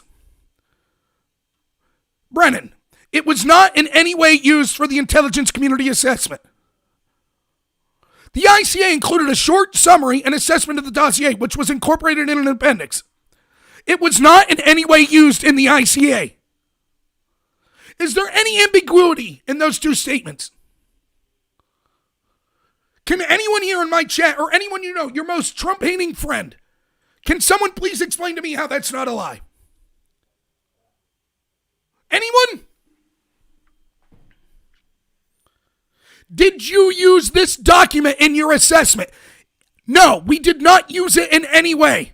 Yes, we used it and had discussions about whether or not it should be in the body, but ultimately put it in the appendix.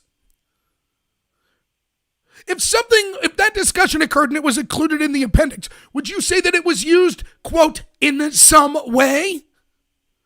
I would, as would any human being with any integrity that's ever existed.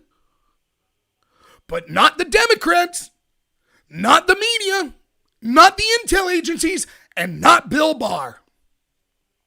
Nope, that lie is perfectly fine. No trouble whatsoever. There you have it. Number 2. So far, I proved to you definitively. McCabe, number 2 at the FBI. Leaked classified information. Lied to investigators about it. Left off the hook with no punishment. Now I've proven you. The head of the CIA, John Brennan, lied to Congress. Left off the hook for it. There's no doubt it wasn't my spin. That's a lie. Brennan lied to Congress. Now, Cohen was charged with lying to Congress. Flynn was charged with lying to investigators. Stone was charged with lying to investigators. Papadopoulos was charged with lying to investigators. What's the difference? Why is it that those people were charged, but Brennan and McCabe? I'm just like, let's just say we throw out 8 names. They all committed basically the same crime. 4 get charged and 4 don't. Can we start to look at, well, what connects the 4 that were charged and 4? Oh, what's that? Everyone who's charged is connected to Trump. And everyone who's not charged is connected to the DNC and the intel community. Huh. Must just be a coincidence. Man, how many times do we have to do the experiment? Maybe phone calls in a little bit, Patriot Hour. I got to finish up the...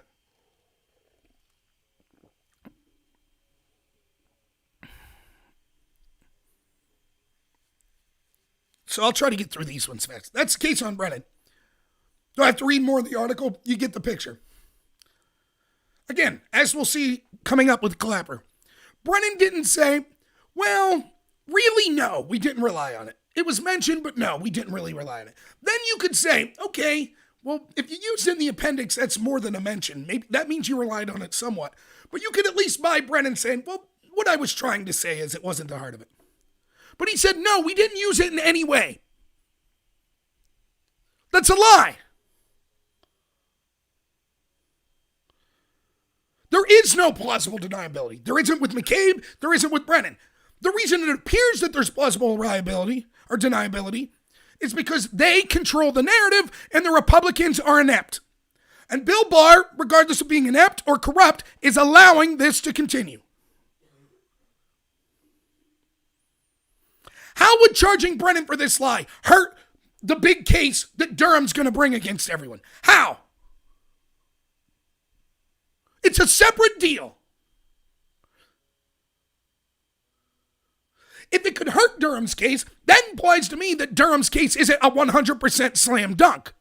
If Durham's case is a 100% slam dunk, then anything that Barr would have done to these obvious criminals would be irrelevant to Durham's case.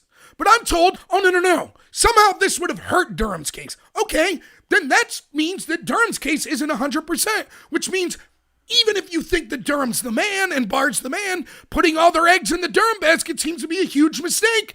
Because if the case isn't a slam dunk and McCabe gets off and Brennan gets off and the rest that I'll talk about, then we should have prosecuted them for the crimes that we saw they committed first. Then at least you could say, boy, it's a shame they didn't go down for the coup, but at least they're in prison for 3 to 4 years.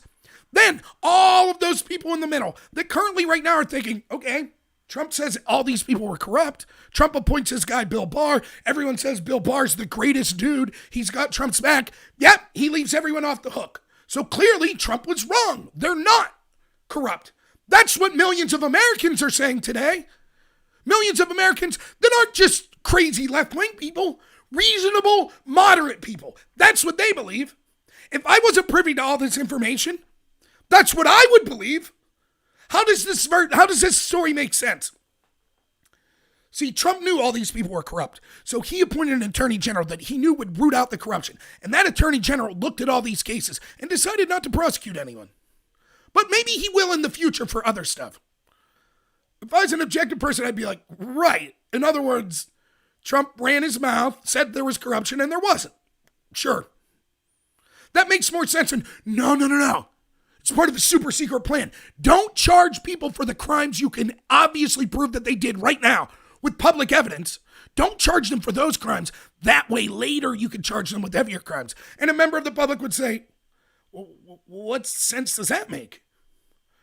That's like saying you shouldn't charge a criminal who gets a breaking and entering and assaults his wife because you're going to bring a rape charge later? Like, this is a separate instance. It's a separate investigation.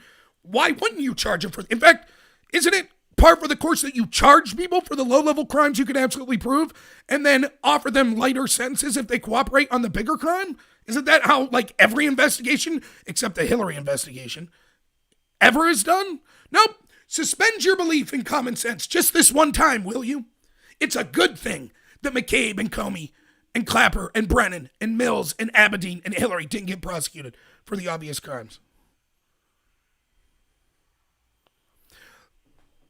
All right, Patriot Hour. I think we're going to disagree, so I'll take the phone call if you want to call it. So the Patriot Hour is making the point that Trump allegedly, when he started casinos, he knew that the mob would get involved, so he contacted the FBI and was basically like, I'll be a mole for the FBI if you root them out. I'll basically be a partner for the FBI. That way I don't have to deal with the mob, etc. Oops, what's going on?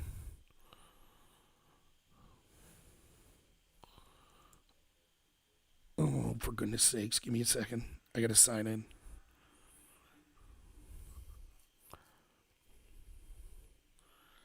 I don't know why it's doing. I click sign up, sign in.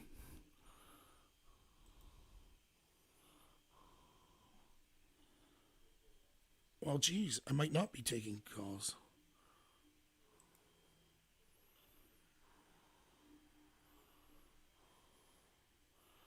No. No, sign in.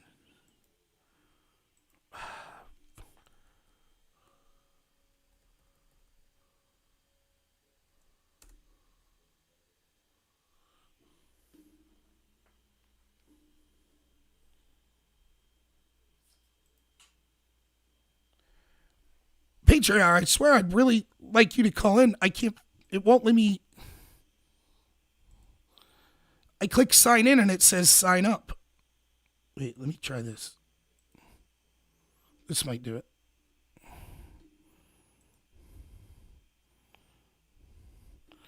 Oh boy.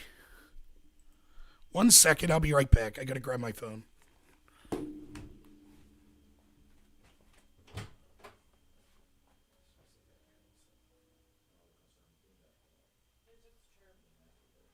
It chirped? Your phone did. I made a noise. Whoa, what is going on?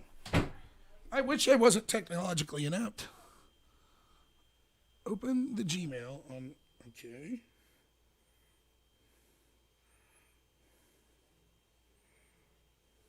Yes. All right, hopefully this will work. Sorry, y'all. But Patriot Hour is awesome. I think it'll be good to have him call in. All right.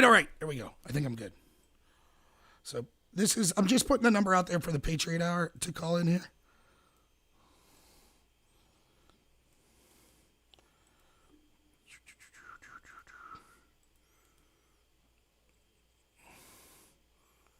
Okay, so we'll get this going. Hopefully it'll work. He'll call in. Now, obviously, I think we'll disagree on this. But it's still good to have disagreements. And don't forget, as I've been complaining about this for 2 days, most of the people that we're discussing this share the same goal. We want the corruption to end. We're just asking what is the most strategic way to get there. I think that Barr is horrendous and is covering up for them. Other people disagree. I hope I'm wrong. But, all right, call coming in. Hopefully y'all can hear this. Call from Patriot Hour. Okay. I've sent the caller to voicemail. At any time, you may press star to join the call. Your caller just hung up. Goodbye. Oops. Patriot, I'm sorry, call back in. For some reason it said you went to voicemail. Bumbling along today. If you can hear me, Patriot Hour, call right back in. I'll get it. It went to voicemail for some reason. I don't know what the heck this is doing today. For some reason, it signed me out and was trying to make me sign into a new account. And now the interface is weird. But I think I'll get it this time if you call back in. There we go. Okay, he's calling in. Call from Mike. Hey, Mike, you there? Hey, what's going on, Robert? Not much. Thanks for calling in, man. I really wanted to talk to you about this, so I'm glad you called in. So I'm assuming you think that Barr is eventually, and Durham is eventually going to bring everyone down. Am I? No, nope. And honestly, like, as far as disagreeing, I don't really disagree. Okay. I think you have every right to be mad. I'm actually agreeing with you to be mad, and I think more people should be mad. So, honestly, it is a movie, not so much that, you have to follow or believe in anything delusional, but we don't know all the inner workings. I will put it this way. Everyone has to ask themselves, do you believe there's a coup? And if you come to the conclusion of yes or no, based off that question you ask yourself after doing all the research, it's, you have to move forward from that. So if there's a coup, there's a process happening right now. I think a process playing out in the public that at each level, people have the right thing to do. Like you said, do their job. So did Trump put Barr there? Yeah. Did he put him in a position that he knew he'd do the right thing? I don't know about that. I know that he put him there to stop, or he thought he would do the right thing. So if he doesn't, then we all know that Barr is bad. If he does stop it, then we know he's possibly okay. That's very simple. Right. That's how much out of our hands. All we can do is look at everything, and I've been digging into this for 3 years. I don't know about some master plan, like you said, of letting people go time and time again. I know that the super big charge came out of the some low-level deep state Mueller leftover lawyers. Right. And then the minute it got rebuted back, I don't know if it was Barr that did that or not. I thought it was it could have been Barr's final thing. Maybe you found an article on that. I don't know, or the little interview that I didn't even watch that yet. But I know that they left after shoving in a 9-year sentence. Mm-hmm. It was almost like, who gets that for lying? So it was almost like they knew that Trump would tweet. They wanted. It's almost coordinated to me. Oh, I when agree. You see it like that. So we don't have to. So if you agree that there's a coup, I can. So do you think there's a coup? Based on what you've seen and what Trump said. Yeah, so this is what I would say.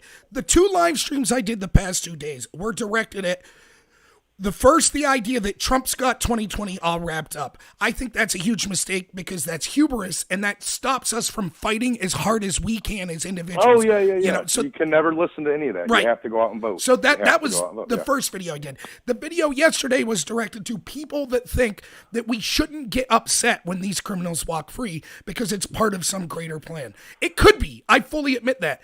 But that video... That's...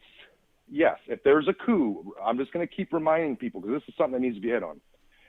So to think that things don't work, if you look in Giuliani's past, who's heavily involved, he has taken down the mob. I highly suggest you find some 80s stuff on that. Mm-hmm. I just got done watching some 1981. It was like on one of the AFC military channels that went. It was newer, but it showed stuff from the 80s on Giuliani and how he operated. Now, it is a fact if you look into The Art of the Informant, that's a Trump title article, how Trump went to the FBI, offered them, I'm going to break ground. They said, great idea. If you break ground, do it. So I would assume if Trump built ground and he let the mob all in and get different jobs, and he also had FBI there, nobody got arrested day after day. Even if crimes were being broken, nobody was getting arrested day by day. Why not? Well, but see, why were they letting crime? Why would they let crimes go on for 2 years? But that's because they were going to spring it. They didn't know. They didn't know that Trump was against them. I think the difference here is McCabe, Clapper, Brennan, Hillary, Comey, they know Trump's against them. They know. So it's not going to be a surprise like it was to the mob. The mob thought, hey, we have a working relationship with Donald Trump. Hillary Clinton knows that Trump campaigned. Again, I will put this. Look into elevated power of a president. Rob, if you won presidency, if you get into office, because I know you're running for certain things, but let's say you rise up and you become president one day. If you get in, and you were told that there's if you find out and you have if you even find out that the head of one of your agencies, the alphabetical agencies, 17 intelligence agencies plus, you look at the FBI and all them. If you find the heads of any of them to be corrupt or bad, you're allowed to shut down the whole agency. Right. And fix it. But he didn't go that route. He let it play out. We knew Comey was bad. Right. Comey's gone now. We don't have to prove anymore that these people, like you said, it's like they didn't get charged, but the crimes that they got fired for, and every time they tried to pin it, Trump did this, but it's like, no, this came from this person over here on his own recommendation. If you go back and read the paperwork like you like to do and I like to do, the actual stuff coming out of the court, right. So you don't have to take anybody's word, it tells you that the recommendation came from Rod Rosenstein to get rid of this person, but everyone blamed Trump. So it's like process has to happen for the history books because they make up so much stuff on Trump every day that's not real that if you broke the law at any point, then they'd be all over him for it. Right. Well, I agree with because they're making stuff up. I mean, to me though. So I mean, it's just something to. I mean, it could be that Trump's five steps ahead. Why did Abraham Lincoln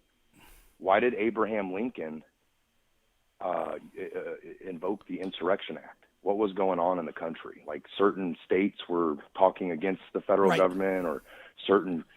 So that's the last step. We should all hope that Barr and Durham stop it because it's the last process, I believe, out of everything we've seen through all. Mueller could have stopped the coup. He didn't. So now we know he's bad. We don't have to take anyone's word. Right. Because unfortunately we are watching. So I would say we all see this buckle coming.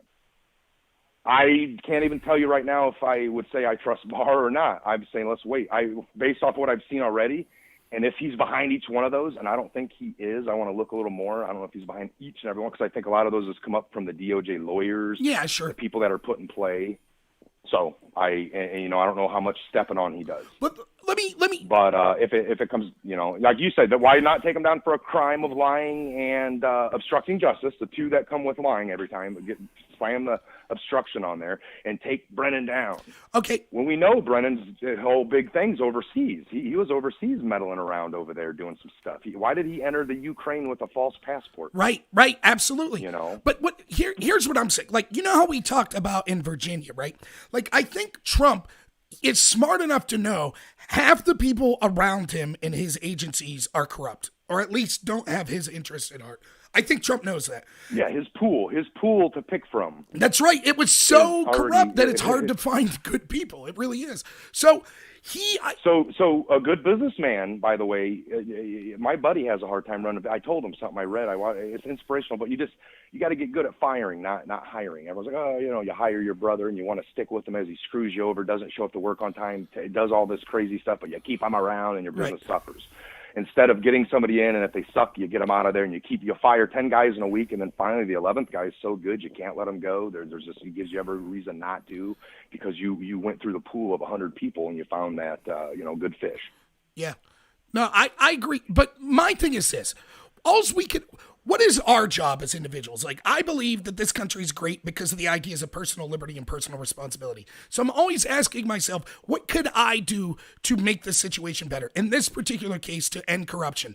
I think in Virginia, because Trump knows that it's tough to trust a lot of the people around him, he's looking to the American public. He's looking to the people that support him. And he's like, what do you think? When you showed up in Virginia, and many great patriots showed up, I think that emboldened Trump to stop listening to corrupt people around him saying, Mr. Trump, don't worry about defending the Second Amendment. That's not a good issue, blah, blah, blah. And so he's now been more vocal in supporting the Second Amendment.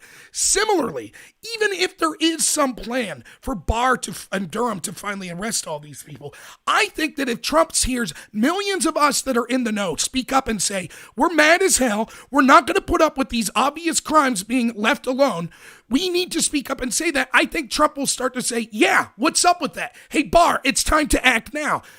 Whereas if we don't say that, then Trump will be like, oh, everyone's cool with this. We'll just leave Barr and Durham do what they're going to do.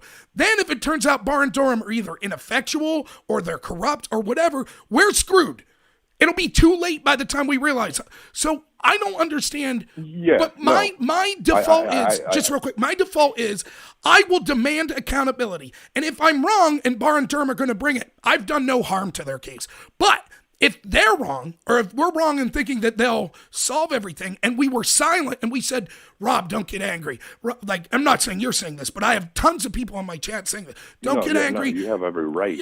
That to me is a huge mistake. We should be allowed to say what we see right now is corruption so blatant, so public. It's a coup so transparent that for us to ignore it because we're hopeful something behind the scenes will happen is a fool's errand, as far as I'm concerned.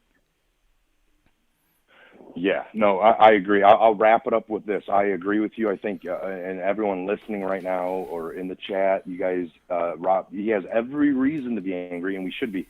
You shouldn't rely on any hidden plan. I've seen it too. I don't even get there. I actually vent outside of videos a little bit more so to certain people, like, this is bullshit. Right. And I don't trust in any plan. I never will. But I would say this. There was a leak a day, on Obama's way out. He didn't want to operate for 8 years this way, but on Obama's final days in office, he opens up the way the 17 intelligence agencies share and look at information. The compartmentalization walls were down.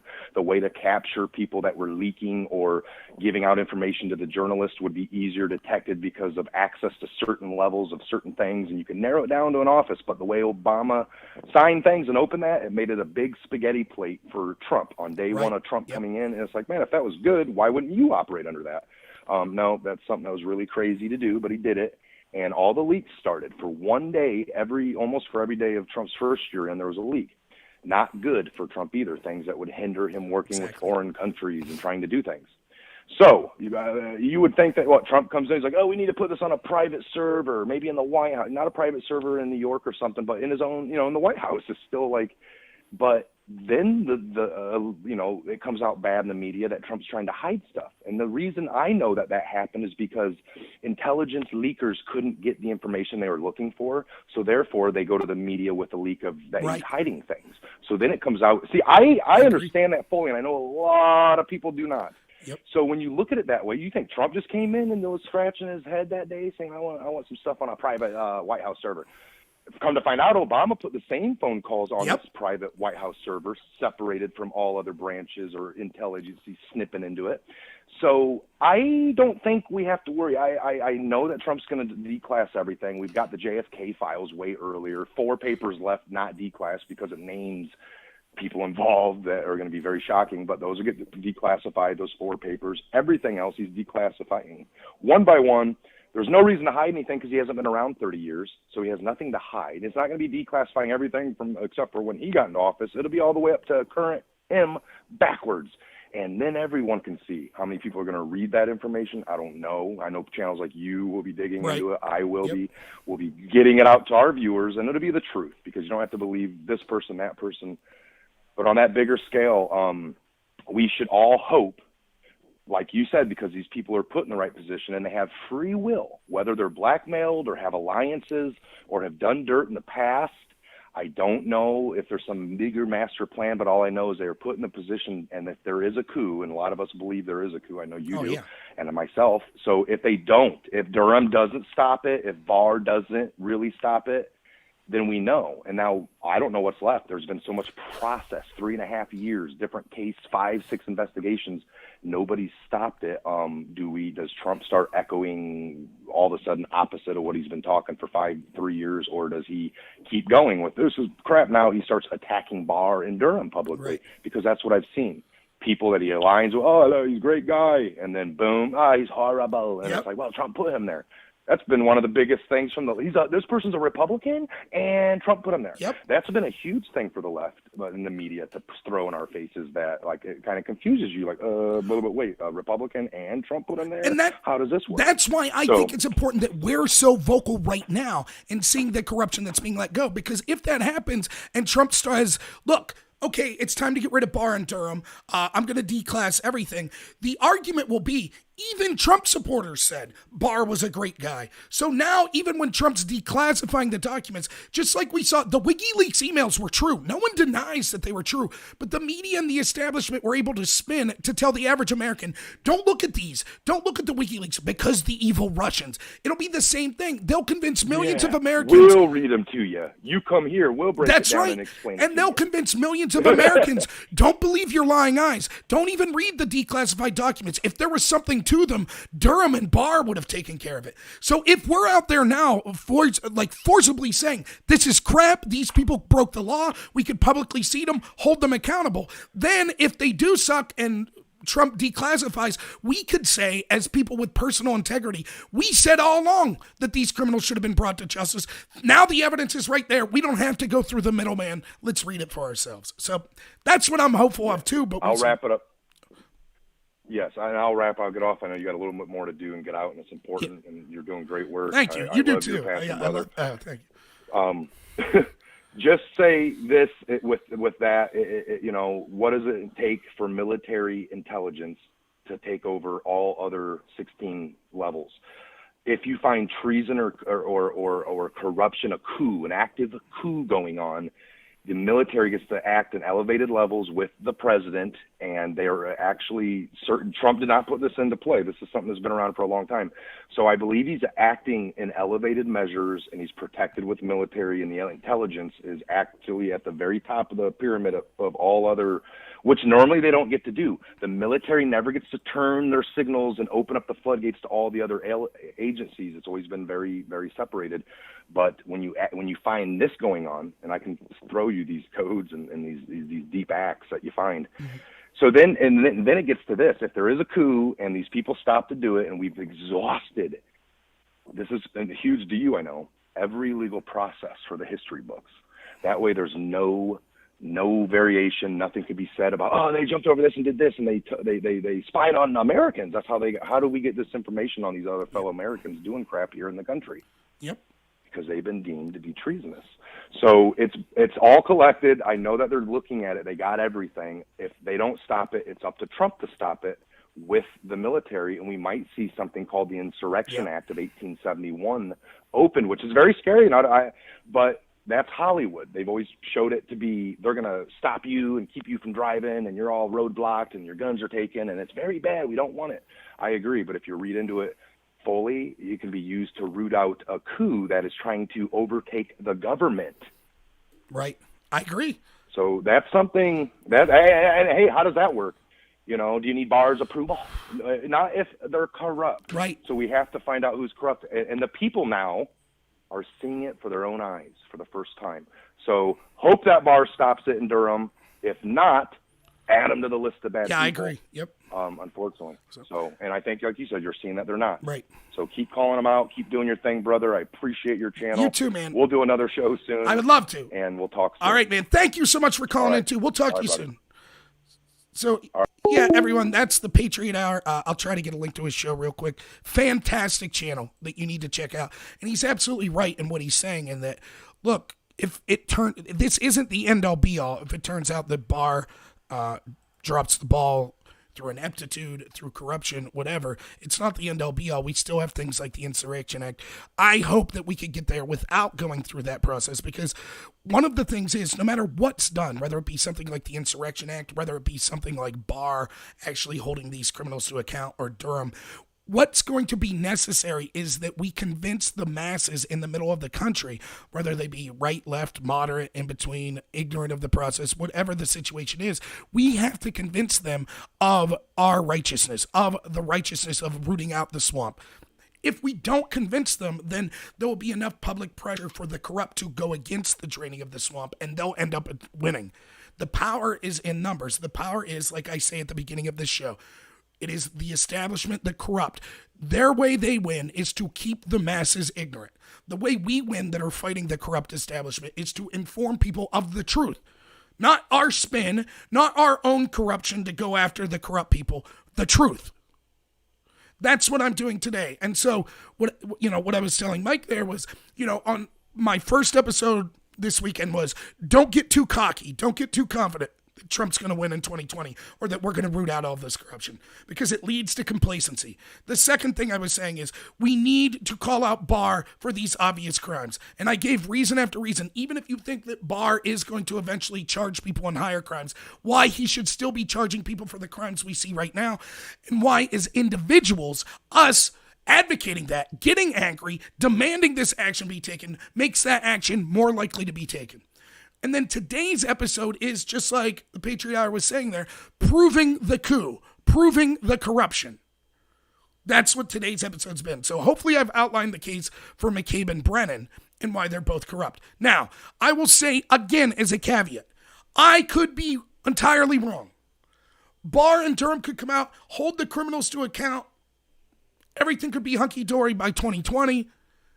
Trump could use his second term finishing weeding out the corruption that is so endemic in our entire political and cultural system, and also passing great things in his agenda, whether it be border security or other things. I'm hopeful that happens, but I'm skeptical. I will be the happiest person to come on here and say, I was wrong. I was totally wrong. I've been shocked by Barr and Durham. Totally wrong. But what does it harm me looking at things through common sense? Not through hopeful eyes, but reality. What I can see in front of my face, and saying, what I see right now is corrupt. What I see right now is unjust and is outrageous. That the people connected to Trump are being held to account for crimes, the exact same crimes that we have more evidence that people against Trump have committed. And so that's what I'll do. Again, if I'm wrong, I don't hurt any plan. I don't hurt Barr or Durham in any way. But if the people putting total faith in Barr and Durham are wrong, and they're saying, oh, don't get upset, don't get angry, it's good or it's okay that Comey and McCabe and Brennan all walked free, then what would you have done to go back and say, I wish I was with Rob screaming my head off then. I wish I was with Rob demanding that justice be brought to account for these obvious crimes we could see. Maybe if more of us would have taken that tack, something would have got done. So I see no negative in me calling it, as long as I'm telling the truth, which I'm giving the evidence to back it. I just gave you McCabe, I gave you Brennan. As long as I'm not making stories up, which I'm not, then I think my anger is righteous and justified and only potentially helpful. Now, notice, that does not mean that I'm directing my anger to say, and everyone who disagrees with me is stupid. If you're a Q follower, you're stupid. If you think Barr's a good guy, you're stupid. I'm not saying that at all. I understand that we're all allies who want this corruption ended. I get that. You won't hear me insult. I didn't even insult. If you saw SJG, a woman mistook him for me and wrote me a harshly worded email that SJG responded. My response, despite the fact she was calling me names and saying, trust the plan and you're a selfish prick and things like that, I said, I'm not going to reciprocate calling you names. I think we both want the same things, and I hope to live in a country where our voice is heard with that person. I hope that person's right and I'm wrong. I do. But I'm doing what I can. I'm trying to be authentic. That's all I could do. Okay. Now, we're going to move on. Great call by the Patriot Hour, and I'll be doing his show soon, I'm hoping. See, don't you think, it's not even that we had a disagreement there. That's not what it was, really. We're basically agreeing. We're just looking at things on different levels and through different angles. But that makes a better show. That makes a better dialogue as far as I'm concerned. Well, by definition, it makes a dialogue as opposed to this monologue that I'm having. But right, if we all just completely agreed on everything, it'd be boring. So, all right, let's move on.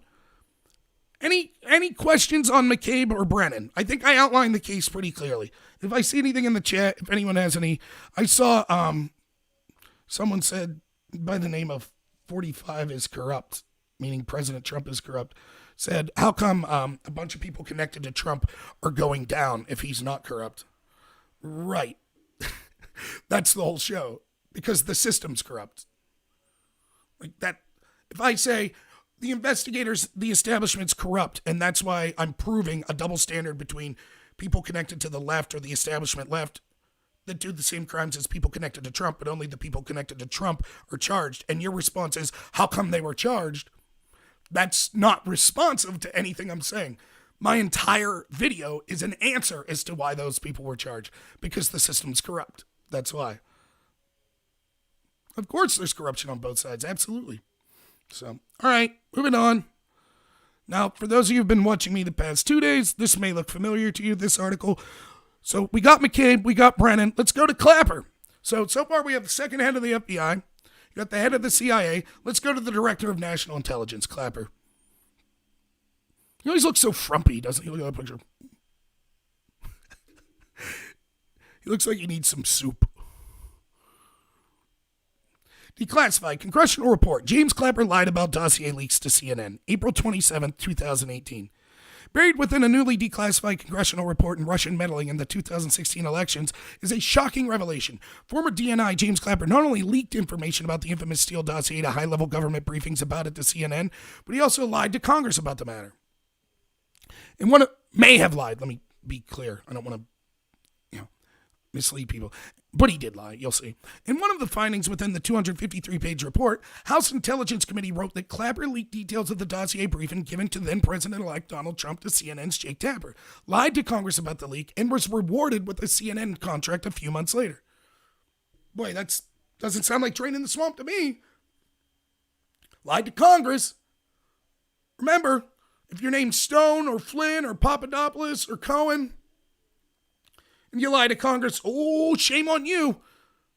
9 years isn't enough. But if you're Clapper, no problem. Clapper flatly denied discussing the dossier compiled by Steele or any other intelligence related to Russia's hacking of the 2016 election with journalists, the committee found. When asked directly, and this is the part I want you to focus on. So far what we're reading is some quotes, but basically a reporter reporting. Let's go to the transcript. When asked directly whether he'd ever discussed the dossier with any journalist, Clapper replied that he had not, according to the transcript. Here's the transcript. This is the important part. Mr. Rooney, did you discuss the dossier or any other intelligence related to Russia hacking of the 2016 election with journalists? Mr. Clapper, no. Period. The former DNI later changed his story after he was confronted specifically about his communications with Jake Tapper of CNN. Quote, Clapper subsequently acknowledged discussing the dossier with CNN journalist Jake Tapper and admitted that he might have spoken with other journalists about the same topic. Now, just like I did with the Brennan thing, just give me 30 seconds. You ready? Mr. Rooney, did you discuss the dossier with any journalists? Mr. Clapper, no. Clapper subsequently acknowledged discussing the dossier with Jake Tapper.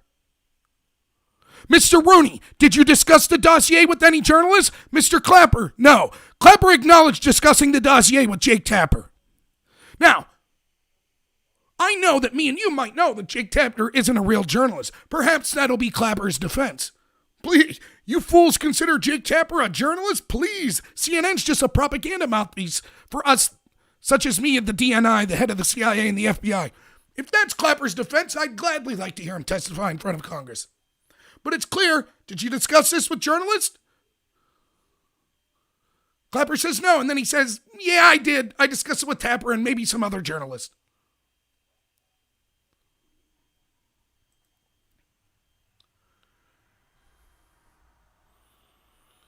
Now, thank you, DM DeMond. Thanks for being here. I know you got to run. Just like with Brennan, is this my spin? Am I spinning this? Can anyone out there, anyone in this chat, try to give a devil's advocate position? Try to give the strongest possible position why that's not a lie by Clapper there. Just like with Brennan, did you use the dossier and the intelligence community assessment in any way? No, we did not use it in any way. Well, yeah, we did use it and we put it in the appendix. How is that not a lie? Did you discuss this with any journalist? No. Well, yeah, I discussed it with Jake Tapper and maybe some other journalist. See you, Johnny Red. See you, everyone who's leaving. Thanks for being here. Do I need to go further? Now, again, this is for you because you will be on Twitter. You will be in all sorts of social media places because that's the only place you can congregate and share your ideas. You're not going to get in the mainstream media. No one in academia is going to share your beliefs. The entertainment industry doesn't care. The heads of Silicon Valley don't care. So to the extent that you can, you share your beliefs and you have discussions on these social media platforms, even though they're regulated by people that hate your beliefs. And on there, you have a litany of chorus of people telling you, you're wrong. All the people that Trump accused of being guilty didn't do anything wrong. Have I proved to you that McCabe did something wrong using actual evidence? Have I proved to you that Brennan did something wrong using actual evidence? Have I proved to you that Clapper did something wrong using actual evidence? Oh, by the way, we might as well get to the best part of this article. So surely the Democrats who recommend 7 to 9 years to Roger Stone for lying, surely that's what they're recommending for Clapper, right? And keep in mind, Clapper's a repeat offender. He lied in 2014 when he told Congress that the NSA was not knowingly capturing data on Americans. That was a lie about your Fourth Amendment being violated over and over. You didn't vote for that. You didn't know it. It was secret. We now know it was a lie. The statute of limitations has ran out in that lie. So Clapper got away with lying to Congress. Maybe you would say, okay, he learned his lesson. Here he is blatantly lying again to Congress. What do the Democrats have to say about it? In their coordinated response to the full Intelligence Committee's findings, committee Democrats defended Clapper, claiming that he broke no laws while acknowledging he did leak information about the dossier to CNN's Jake Tapper. Quote, evaluated in context, Clapper denied leaking classified information, while acknowledging that, as DNI, he engaged in legitimate discussion of unclassified non-intelligence information with Tapper. They said it was all right. What he leaked wasn't that bad. I mean, it was against Donald Trump, so what do they care?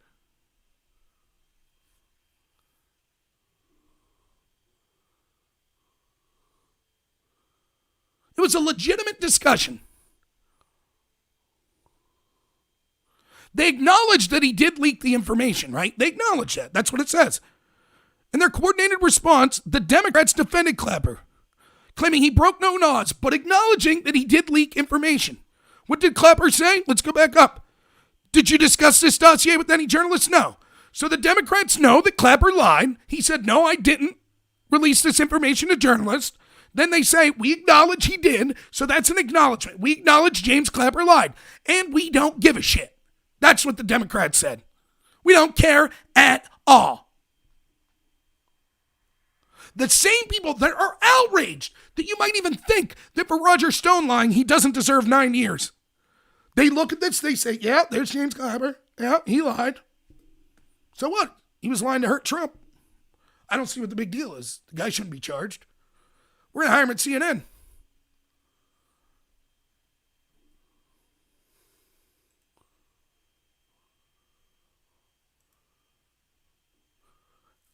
Have I proved my case? Have I proved my case about Clapper? Anyone? That's 3. We've gone through 3. Second in command of the FBI. The head of the CIA.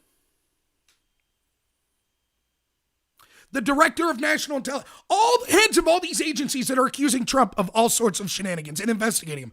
The head of the investigators into Trump and his possible corruption are corrupt. That's what I'm proving, right? Can anyone on any 3 of those give me anywhere where I'm wrong in anything that I said? I showed you the actual transcripts. I showed you what they actually said, what the IG said, what they said in their actual transcripts. Can anyone tell me where I'm wrong? We know what the outcome was. None of them were charged with anything. Yeah, every single time. It'd be different if it was like, well, listen, there were these 2 characters. Let's say just Stone got charged. And they were like, look, Stone got charged with lying because his lie was somehow more egregious. It wasn't. But let's say that's the case. But they let Flynn and Papadopoulos and Cohen go. They were like, look, they lied, but whatever. Then you would have a little more sympathy with the fact that, like, well, okay. But if something happens twice, you start to look for a pattern. When it happens 3 times, you're like, okay, there's a pattern. When it happens 4 times, how many times does it have to happen? Name a crime. Name any crime.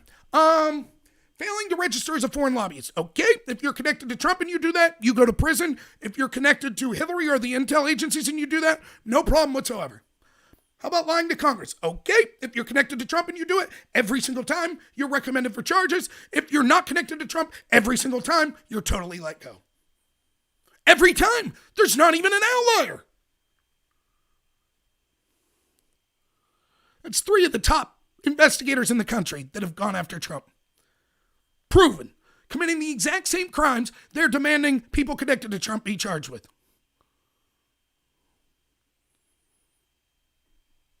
Number 4. James Comey.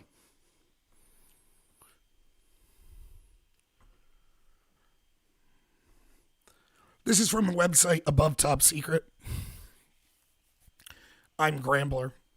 Before I came out with my actual name and I was running for Congress, I did not use my real name on sites like this. Here is my thread the day that the IG report on Comey was released. Now, this is the report not about FISA abuses. This report came out in late August, and it was specifically about Comey leaking classified information to the press. Now, I'm not going to link to the report, but it's all here. I'll put the report out for you guys to... In fact, I'll open it up. What the heck? What am I doing? What do I care? See, I love this website above Top Secret because not only do you get to discuss this stuff with people, but it acts as like my diary of all the corruption going on as I write about it. August 29th, 2019. What does Rob Noor say? So I'm almost through this whole thing. I have to say, I have almost no faith in Barr at this point. Was on that early, wasn't I? This report makes it cut and dry that Comey broke the law, including at least giving classified material to people with no right to see it, not handing over that material when he knew he was to hand over all classified and FBI work material, and lying to Congress about who he gave that material to. There is no reason not to prosecute. The idea that Barr has him on other things and this was too small to prosecute is absurd. August 29th, people. August 29th. I was making... Nope. I was told... Barr's the man. People were literally telling me in this thread, wait, you'll see he's going to bring down McCabe here soon. You'll see. Comey should be prosecuted for all of his crimes. Barr letting him off shows that once more the system is broken and nothing will change. I have no sympathy for Trump in being attacked by members of the intel community. If he is so dumb, he is appointing people who will defend those very same people attacking him by just saying shame on them but not prosecuting them.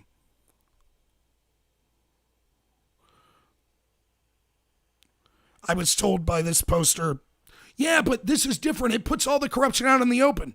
I said, so much is already out in the open. What does it matter? The media will act like it's not a big deal. No one will be punished and nothing will change.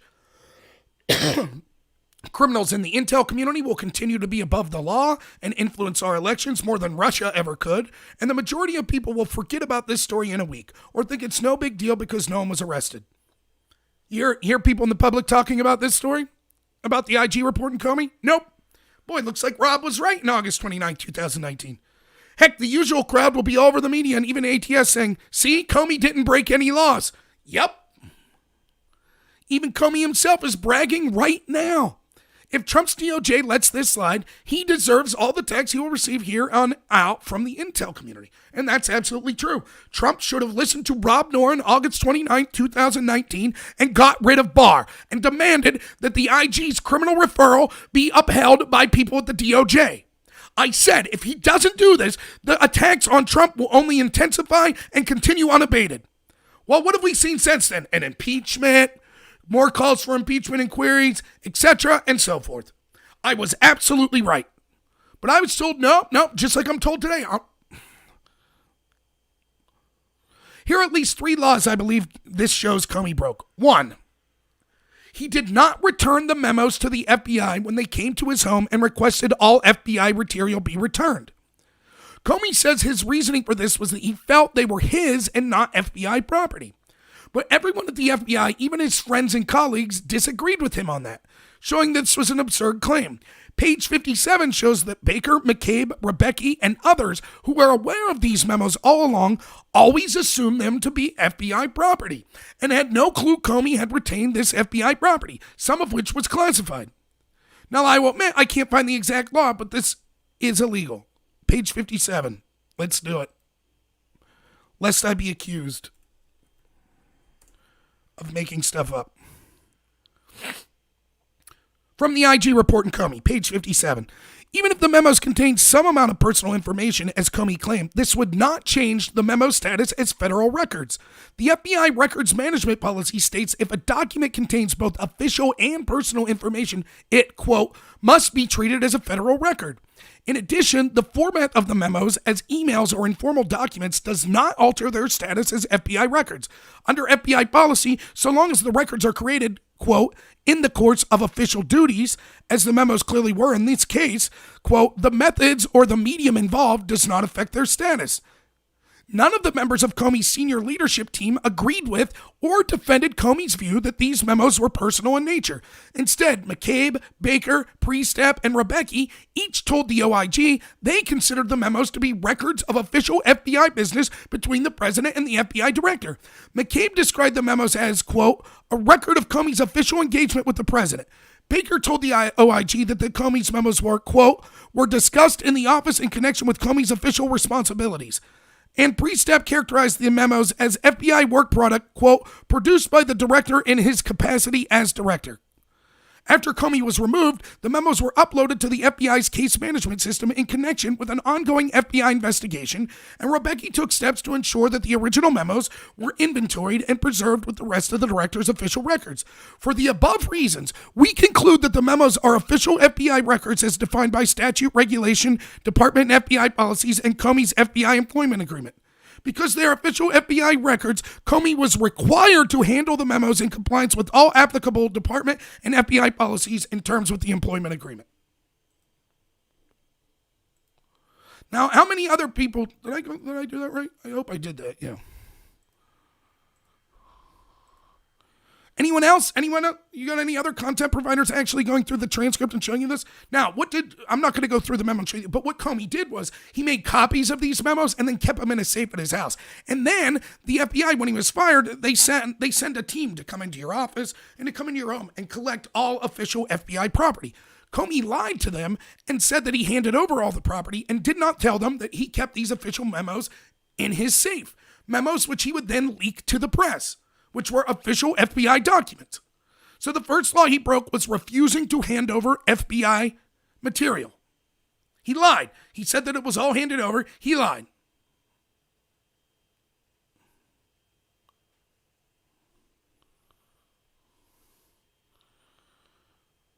Thank you, Michelle. Thanks for being here.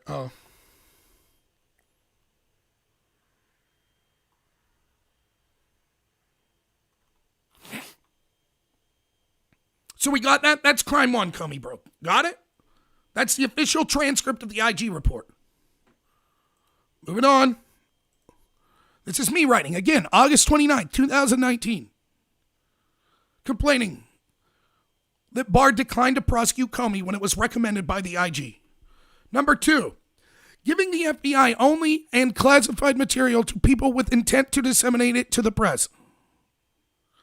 Giving FBI only material and classified material to people with the intent to disseminate to the press. This is a clear violation of misusing classified material. Page 13 of the IG report outlines how this violates US 18 USC 793 D or F. Let's go to page 13.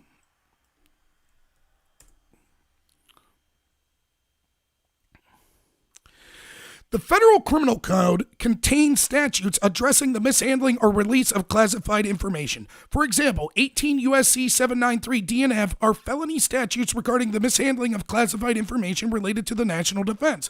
Title 18 U.S. 793 D applies to individuals who have authorized access to such information and willfully communicate, deliver, or transmit it, or cause it to be communicated, delivered, or transmitted to individuals who are not entitled to receive it. Get it? You have access to classified or sensitive material. You're allowed to have that access, but you intentionally give it to people who are not allowed to have that access. That's what Comey did. Section 793 F1 addresses the removal, delivery, loss, theft, abstraction, or destruction of such information through gross negligence of the individual entrusted with it. Section 793 F2 penalizes the failure to report the removal, loss, theft, abstraction, or destruction of information relating to the national defense of an individual if an individual has knowledge that it has been removed from its proper place of custody. Now, I showed you on the page 53 that it is without a doubt, even from the members of Comey's own team that are supporters in the deep state, that these memos were FBI material, not James Comey's material. This clearly outlines two things. He broke Section D of this code because he had access to this information, and he intentionally disseminated it to people who did not have access to that information. That's breaking the law. The second way he broke the law was he handled this information in a way that was inappropriate by keeping it in a safe, by giving it to other people, and refusing to give it back to the FBI when they requested all FBI material. That's theft of FBI property. That's breaking the law. As indicated above, the OIG provided a copy of its factual findings to the department for a prosecutorial decision. After reviewing the matter, the department declined prosecution. Now, if you read this and you're reading between the lines, what the IG is saying here is he goes on and on. This whole section. Comey did all this stuff. Comey did all this stuff. Here's the actual laws that were broken. That's what he said there.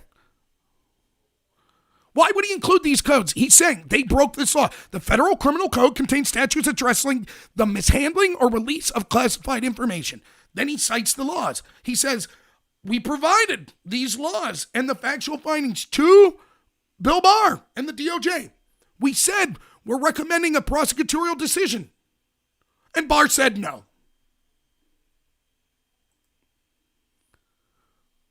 So I go on. This is cut and dry. Comey's defense was twofold. One, he didn't know this info was classified. But he admits on page 51 of the report that he knew there was a chance that he could have been wrong on his beliefs about this not being classified. And he knew there would be repercussions if this was the case. This means his intent was he knew it could be classified, but released the information anyways. So let's go to page 51. Do you understand what I'm saying here? Comey's defense was, well, my personal belief was this wasn't FBI material. It was my material. But we already know all of Comey's friends and every other person just absolutely knew this wasn't Comey's personal material. So now I'm going to read you Comey's admitting, well, I knew there'd be some debate about it, and I knew there was a chance it wasn't my material and it was FBI material. Now, if you even had it, the only way this could possibly be a defense of Comey if he could plead total ignorance. But if he's saying, I understood, a reasonable interpretation could be that this was the FBI material, and he still intentionally mishandled it, he just broke the law. The defense of, well, I'm ignorant of it, is absurd. Comey also told, this is page 51 of the IG report, Comey also told the OIG that the fact that he was an OCA at the time he wrote the memos was not necessarily determinative of whether the memos were classified. He said an OCA's role is to make an initial judgment. But that doesn't mean someone with equal good faith and equal experience, or maybe different optics from experience, might not make a different judgment. According to Comey, after the fact classification reviews, quote, happen all the time. Comey said that he does not, quote, begrudge the classification review for the memos because, quote, it's a legitimate part of the process for someone to go through.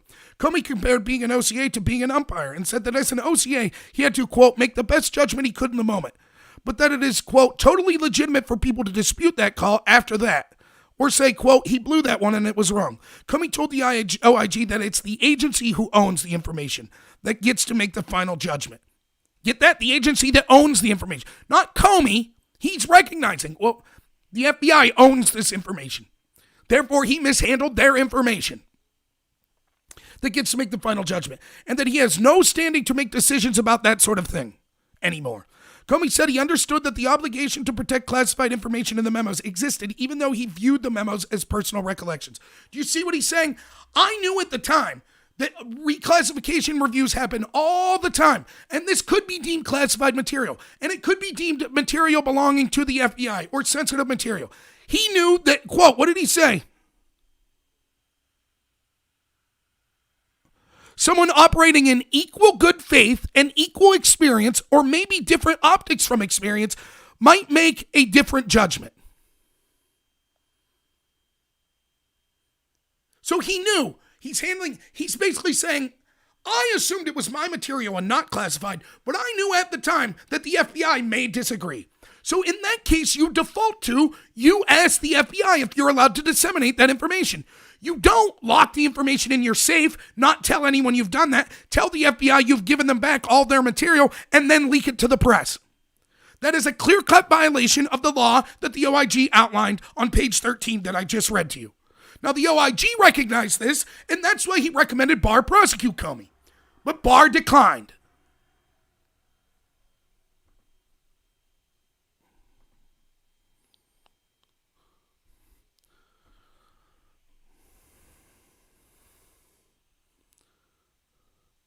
This means his intent was he knew it could be classified, but he released the material anyways.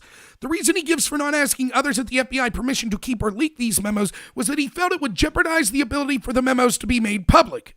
This also speaks to his intent, as he purposely withheld the info from the proper channels in order to do the most damage possible to Trump, because he thought he was a hero saving America.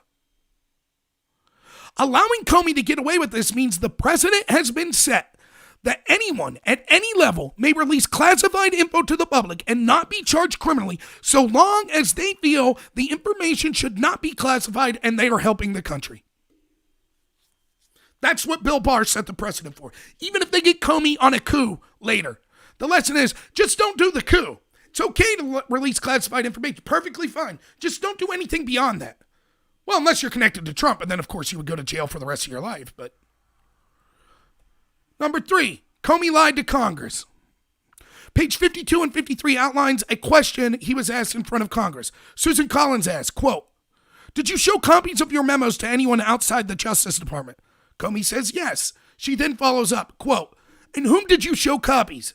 Comey responds that because of the president's tweet about there being possible tapes of the conversation, he decided to release one memo to a friend of his to release to the media to prompt a special counsel. That is a lie. Comey, in fact, released 4 memos to 3 different people. So he said to Susan Collins under oath, I was worried, so I released 1 memo to 1 friend. The truth is, he released 4 memos to 3 friends. So he lied. Comey says on page 53, he didn't tell Collins about the other people because he didn't think he needed to, because they were his lawyers and there were no follow-up questions. This is irrelevant. Comey clearly lied and misled Collins by saying he only released 1 memo to his Columbia law professor friend. Keep in mind that Flynn, Papadopoulos, and Cohen were all charged, and now Stone, because I was writing this in August, were charged with lying to investigators or Congress, and many of their lies were forgetting conversations that they had.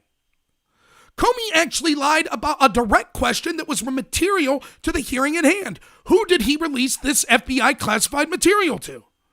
Just like McCabe, though, for some reason, anyone not connected to Trump is allowed to lie willfully to Congress and the FBI and not be charged. Boy, how prophetic, right? August 19th. I'm telling you, McCabe's not going to be charged. Again, these are 3 of the crimes so cut and dry. The fact these were not charged, even though the IG referred them for prosecution, gives me no faith in Bill Barr. Now, I know I'm losing some people. Look, this is heavy. And I don't mean heavy like it's heavy in the sense that the stakes are high. We're talking about a coup. But it's heavy in that it's not that fun. You'd rather hear me rant and rave and scream about passionate things than to go line by line through the transcript. But this is important. This is the basis for my videos the past 2 days. Why am I so outraged? Why am I screaming? Why am I so infuriated and so pessimistic that Barr's going to do anything? This is why I'm outlining the case to you. 3 crimes that we have coming on, including lying to Congress. Nailed it. Dead to rights. From the transcript. Any debate? Anyone disagree with me? Anyone?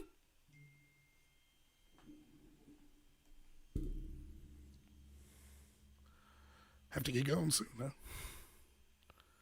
No debate. That's what happened. All right, Original 13, Ruby Ridge, Waco, the list goes on and on. But in this particular case, one of the things I tried to do is to keep things as simple as possible for people that don't have the time to look into all of this stuff. It's tough to wade through these IG reports. It's tough to wade through these transcripts. It's tough to wade through the garbage the mainstream media puts out there. Right? So I read that OIG report. That's what I came up with. I didn't hear anyone else outline the case like I did against Comey. I showed you the actual quotes from the transcript. He lied to Congress. He released classified information. He purposely withheld information that was FBI property. No debate. In the IG report, the Democrats are the ones who first demanded start to investigate these things. Not Trump. Remember? They recommended Horowitz start looking into things because of the Hillary investigation. That was them. That was the Democrats recommended that. So the person they put up recommended that Comey be charged criminally. And Bill Barr said no. The person the Democrats put up said charge him. The person that Trump put up said no. That's August 29th, last year. I was saying, I have no faith in Bill Barr. Maybe I'm wrong. I had people tell me when I wrote that, when I was talking about that in videos, I didn't have as many subscribers as I do now, but I had people telling me, you're wrong. Watch, McCabe's about to get the hammer brought down on him. That's what I had people tell me. They couldn't get Comey, but they got McCabe. How'd that look? That's Comey. Okay, now I know most of the people on here probably agree with me on most of this stuff, but I'm asking, even devil's advocate, anyone give me any reason? Am I wrong that he broke the law? Am I wrong that Brennan broke the law? Lied to Congress? Am I wrong that Clapper lied to Congress? Am I wrong that McCabe lied to investigators? I think I've outlined the case pretty convincingly. That's 4. Head of the FBI, second in command of the FBI, director of national intelligence, head of the CIA. All committing the same crime that they want Roger Stone to spend 9 years in prison for. All of them. Not one has suffered any penalty. In fact, they've all gotten incredibly powerful and rich as a result of attacking Donald Trump.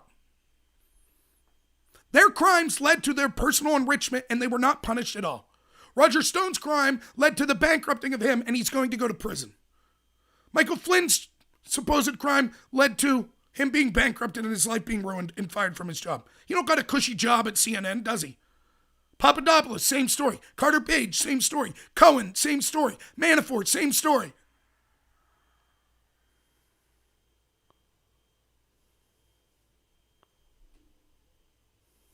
Right, Zuckerberg lied. Dorsey lied. You're right. Absolutely right, Original 13. It happens all the time.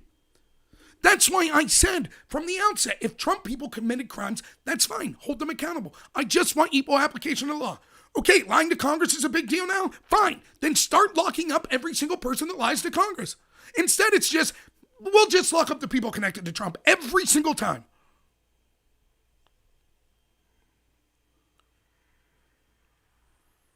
let's get a little more close to Hillary, right? So I give you 4 heads of the intel community. Let's go to Hillary's team.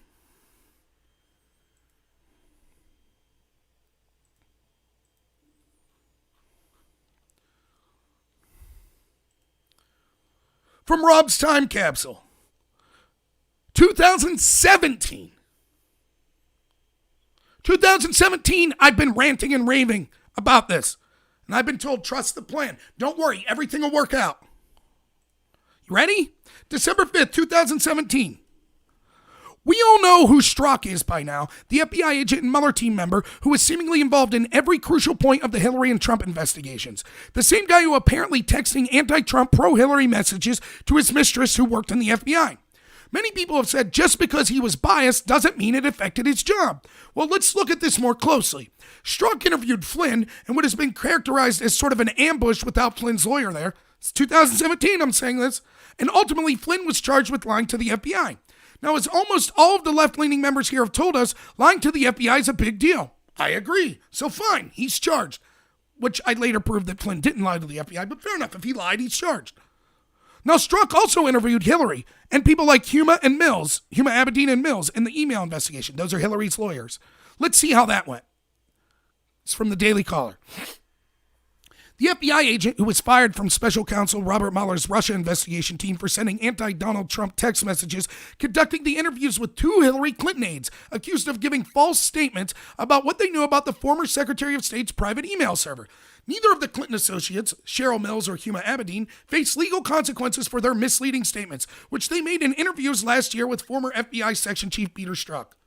So Strzok interviews Flynn, Mueller says, well, Flynn must have lied, so they charge Flynn. Strzok interviews Mills and Abedin, says they lied, and they don't charge them. Let's look into the details, shall we? First, let's see what Huma and Mills said. A review of those documents conducted by the Daily Caller shows that Mills and Abedin told Strzok and Laufman, those were the 2 FBI agents that interviewed them, that they were not aware of Clinton's server until after she left the State Department. Quote, Mills did not learn about Clinton was using a private server until after Clinton's department tenure. Reads notes from Mills' April 9, 2016 interview. Mills stated she was not even sure she knew what a server was at the time. See, Mills didn't even know what a server was. Abedin also denied knowing about Clinton's server until leaving the State Department in 2013. Quote, Abedin did not know that Clinton had a private server until about a year and a half ago when it became public knowledge, the summary of Strzok's interview with Abedin states. So Hillary leaves in 2013. Both Mills and Abedin said, we didn't know until well after Hillary left in 2013 that she had a private server. Okay, that's what they testified to Strzok, to the FBI about. That's what the FBI's 302s say, okay? Okay, so Huma didn't know about the server until the public did. Mills didn't know if Hillary's server, in fact, claimed she doesn't even know what a server was. Pretty cut and dry, so let's see if it's true. But undercutting those denials are email exchanges in which both Mills and Abedin either directly discussed or were involved in discussing Clinton's server. Quote, HRC email coming back. Is server okay? Mills asked in a February 27, 2010 email to Abedin and Justin Cooper, a longtime aide to Bill Clinton, who helped set up the server. Quote, you're funny. We're on the same server, Cooper replied. Wait a minute. Mills didn't even know what a server was, remember? She didn't know anything about what a server was or that Hillary had a private server until after 2013. That's what she testified to the FBI to, according to Strzok's 302s. Yet here she is in 2010, from her emails, asking questions about Hillary's private server. If she didn't know what a server was, how could she make the statement, quote, HRC email coming back, is server okay? I thought she didn't know what a server was. I say, wait, what's that? Mills was discussing this server in 2010 emails? Say it ain't so. I thought she didn't know what a server was. And what about Huma? Quote, Mills and Abedin were also involved in an August 30th, 2011 exchange in which State Department official Stephen Mull mentioned that Clinton's email server is down. And in a January 9th, 2011 email exchange, Cooper told Abedin that Clinton's server had been malfunctioning because, quote, someone was trying to hack us. Quote, had to shut down the server, wrote Cooper, who told the FBI in his interviews that he discussed Clinton's server with Abedin in 2009 when it was being set up. Wait a minute. Huma was discussing emails on the server in 2009 and 2011? That can't be true. She testified she didn't know until after 2013. So here we have absolute proof from Strzok's notes and released emails that Mills and Abadoun absolutely lied to the FBI. Yet no charges. We're all those on the left screaming about how lying to the FBI is a huge deal. The same people to this day that are clamoring that it's offensive that someone would even dare suggest that Roger Stone doesn't deserve 9 years for lying to investigators, they don't care at all that Mills and Abadoun lied to the FBI here. Proven, beyond a shadow of a doubt. They said they didn't even know what a server was. They didn't have any knowledge of the server until after 2013. Yet we have from their own emails that is a lie. Not someone else's emails, theirs. Some will say, fine, arrest them. Yes, I agree they should be, but it's more than that. What does that tell you about Strzok, Comey, and the FBI? Strzok does the interviews, charges Flynn with lying, and lets Huma and Mills off the hook. And he's also texting pro-Hillary, anti-Trump messages. This double standard is appalling, and it shows the FBI has a bias towards Hillary and her team and against Trump. This is disgusting and must be investigated to the fullest extent. We are fast approaching tyranny. While some lament Russian Facebook posts, the most powerful intel agency in the world is being used as a political hit machine to attack an elected president and to let other candidates' teams off the hook. Every single person, Trump hater or not, should be frightened and disgusted by this and call for immediate investigations into this and transparency. Rob Noor, December 5th, 2017.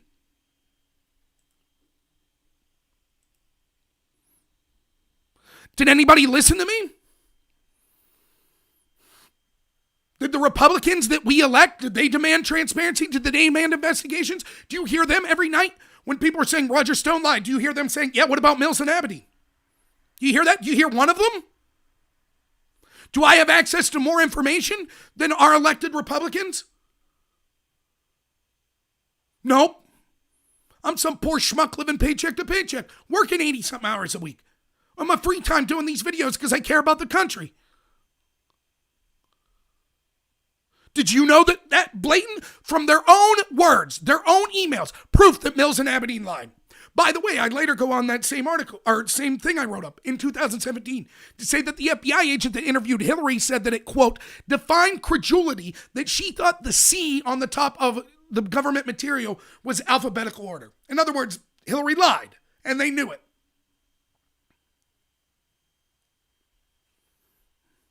(2017).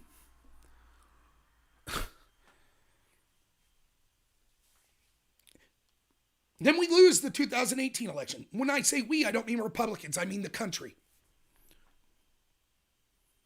I've been saying since 2017, biggest political scandal in the history of this country. They have weaponized the intel agencies. They're all in. It's going to get worse. It won't stop. The coup against Trump will continue unless these people are held accountable. We had proof they were breaking the law in 2017, proof in 2018, proof in 2019. No one yet has been held accountable. The smug people that defend the establishment or that are ignorant and think that the Democrats are just, they say, oh, well, the reason that no one went to jail on that side is no one broke the law. You're just engaged in conspiracy theorists. I proved it. 6 people, just 6. There's more. I just figured I'd pick these 6 out. 4 of the heads of the intel community, and 2 of Hillary Clinton's top people, committing the exact same crime that Roger Stone did. All 6 allowed to go free. Not 1 day in prison, not 1 fine. Book deals and CNN gigs. Celebritization. They're celebrity, they're heroes.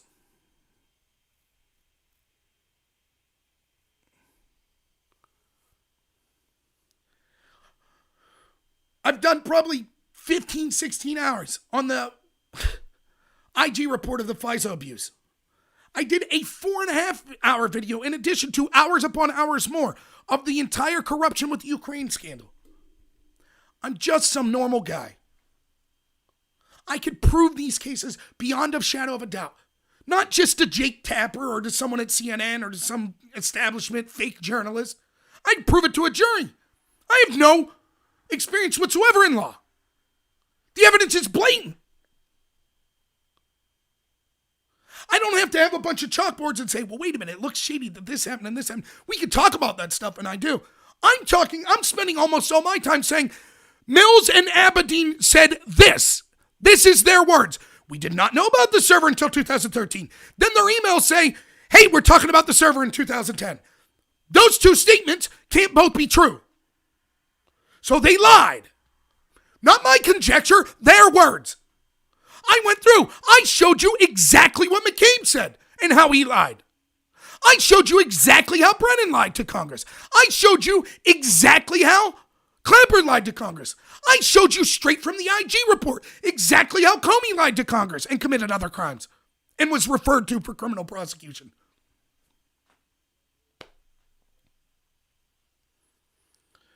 So to those that say, oh, the reason they haven't gone to jail, why is everyone, like someone in the chat said here earlier, which, by the way, if you're still here, person in the chat, I know you don't like Trump and you were trying to disparage him. That's perfectly fine. We welcome disagreeing voices here. And I hope the mods don't kick someone off like that. I really don't. That's why, because it's corrupt. I proved it to you. Now, for my friends on the right that say, well, that's okay. Do you understand where my frustration's coming from? Like, I only have 19 people watching now, but do you get it? I've been writing and doing videos since 2016, 2017. I think videos 2017. Writing, though, I mean, I've been writing 2012 about corruption in the government. But just involving this stuff with Donald Trump. Since he started running for office, I've been writing about it. I've been pointing out obvious corruption. Obvious. Here it is. And I have people on the right, even people that we want the same things as me. And it's not just people on the right. I should be careful. I have people that want the establishment corruption. Some of them are on the left. And they'll look at this and they'll say, yeah, but don't get excited, Rob. It'll be dealt with eventually. I could prove in 2017 that Mills and Abedin lied to the FBI. Absolutely prove it. Definitively prove it. I could prove that the FBI knew it. Jeff Sessions should have right then said, if we ain't going to charge Mills and Abedin, Michael Flynn, Papadopoulos, Cohen, see you later. Total free pass. We are going to have equal application of justice. If the Democrats insist that we charge Flynn, that we charge Cohen, that we charge Papadopoulos, then we're bringing in Mills and Abedin. Period.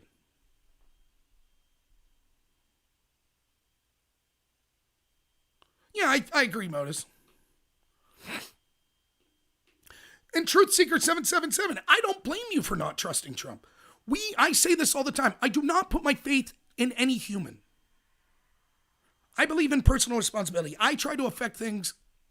I struggle to hold myself account, but that's all I can do. So I try to do things as best I can to affect change in a positive way. And I fail all the time. All the time. I'm terrible. I know that. But I look at the evidence in front of me to say, I look at the evidence and I haven't seen proof. I still think it's more likely than not that Trump wants this corruption dealt with. That's not to say maybe Trump is corrupt in a different way, but I think I'm a good enough reader of people to understand that at the very minimum, Donald Trump hates these people that are engaged in this coup against him and he wants them taken down. So even if he's corrupt in a different way, I think he hates these people and would like to see them brought to justice. So the fact they're not being brought to justice, I don't think it's Trump's fault in the sense that Trump's telling Barr, hey, don't get him. We're all in this big game together. I don't believe that. I think there's more likely than not that Trump wants them dealt with than he believes Barr will deal with them. And he gets frustrated in tweets because this has gone on. If I've been talking about it since 2017, 16, I'm not the target of all the corruption. It's Trump. So of course he's frustrated. So does that mean Trump couldn't be corrupt in different ways? I don't know. Maybe Trump is saying, hey, don't get the criminals. I don't see proof for that. I think the far more likely scenario is he's trusted people to deal with the corruption that have failed him, either intentionally or through ineptitude. I would lean towards intentionally. But you're right to be skeptical. As soon as you say, well, I trust that person, so this thing I can see that's common sense, I'm willing to suspend that common sense. That's a mistake. It's a mistake. And again, I might be wrong on Barr, and I'll be happy to say I'm wrong if he starts locking the right people up. I really will. Absolutely, it's more complicated than a physical war. It is a war of information. The days of big physical wars, well, it's not that they're over, but they're a symptom, not a cause, or they're secondary. The information battle is where it's at. There will be no war necessary if millions of people would wake up and see 6 people, information. Who do I have access to? 19 people? Maybe 100 people, 150 people will watch some of this video, some part of it. If I could sit down with the average American, give me 10 minutes with the average American, every single one of them. Establishment Democrats say lying to Congress is a crime. Say lying to the FBI is a crime. Here's all the people connected to Trump that they've taken down. Now, the very people saying that, some of the ones running those investigations have committed the exact same crime. Here is definitive proof. I think the average American go, wow, that's really bad. These are the people. Imagine that your police are selling drugs in your town and they're busting drug dealers. How do you think that would fit? And then the local newspaper has an expose. You think the most people in your town would be like, they're getting drug dealers off the street. Who gives a shit if they're dealing drugs? They'd say this is outrageous. They're committing the very crime they're accusing others of. No wonder they're going after other people. They don't like the competition. Exactly. They don't like to compete. They want to have total control of the power, so they go after the other side. That's not to say, look, Roger Stone probably lied to Congress, and he should pay a penalty. I just want equal application of the law. That's it.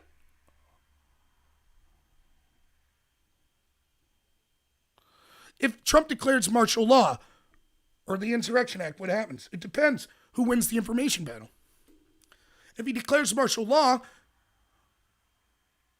and the establishment wins the narrative that Trump's a dictator and he needs to be locked up, and that's what the vast majority of Americans think, then it won't end well. Trump would lose and probably face capital punishment. If he proves to the American people that there is corruption that warrants him doing something like this, then it'll succeed because the Patriots and the Marines would have access to that information. But it's not just the Marines, it's the people around. See, the Marines aren't going to turn on their family. It's not going to happen. Or the military. They're not going to turn on their family.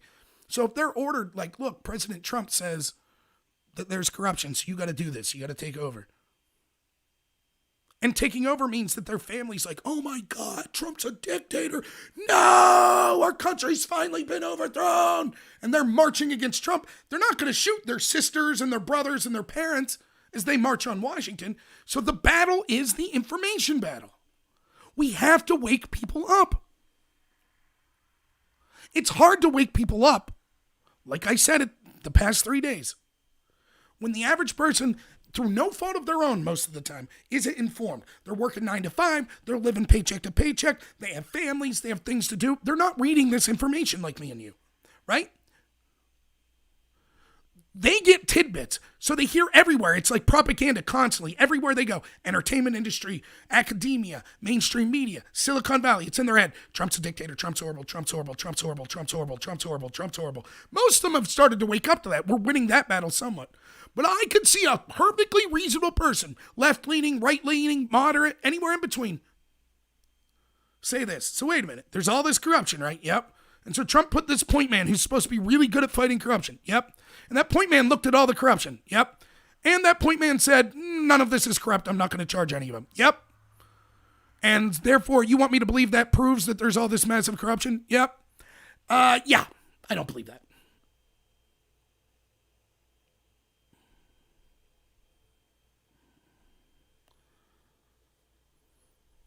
Give me one reason. If there's some grand plan, if there's some Durham's about to bring the hammer down, give me one reason. One. That charging Comey, Brennan, Clapper, McCabe, Mills, and Abedin, the cases I outlined blatantly, just here today, in the time I've had with you, why charging them would have hurt that cause. Can anyone give me one reason? I've heard, well, RICO. What does that? How would charging them, bar charging them in an investigation separate of the Durham investigation, harmed Durham's RICO case? If anything, it makes it stronger. Hey, Mills, you're looking at 8, 9 years now, like Stone was.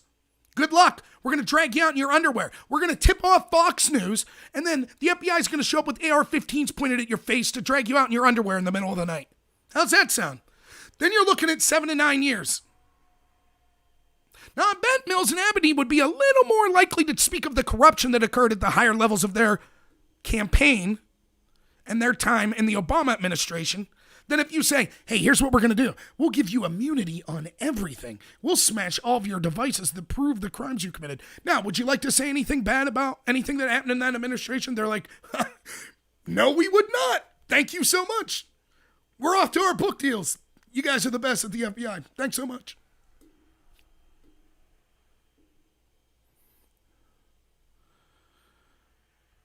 Right, they tipped off CNN, right. But I'm saying if Trump was locking them up, he would go to Fox, not CNN. Because if he tipped off CNN, CNN would say, oh, this is terrible. They're about to run. If he tipped off CNN, CNN would call Mills and Abedin and say, get out of the country fast. Fox probably would too, but you get what I'm saying.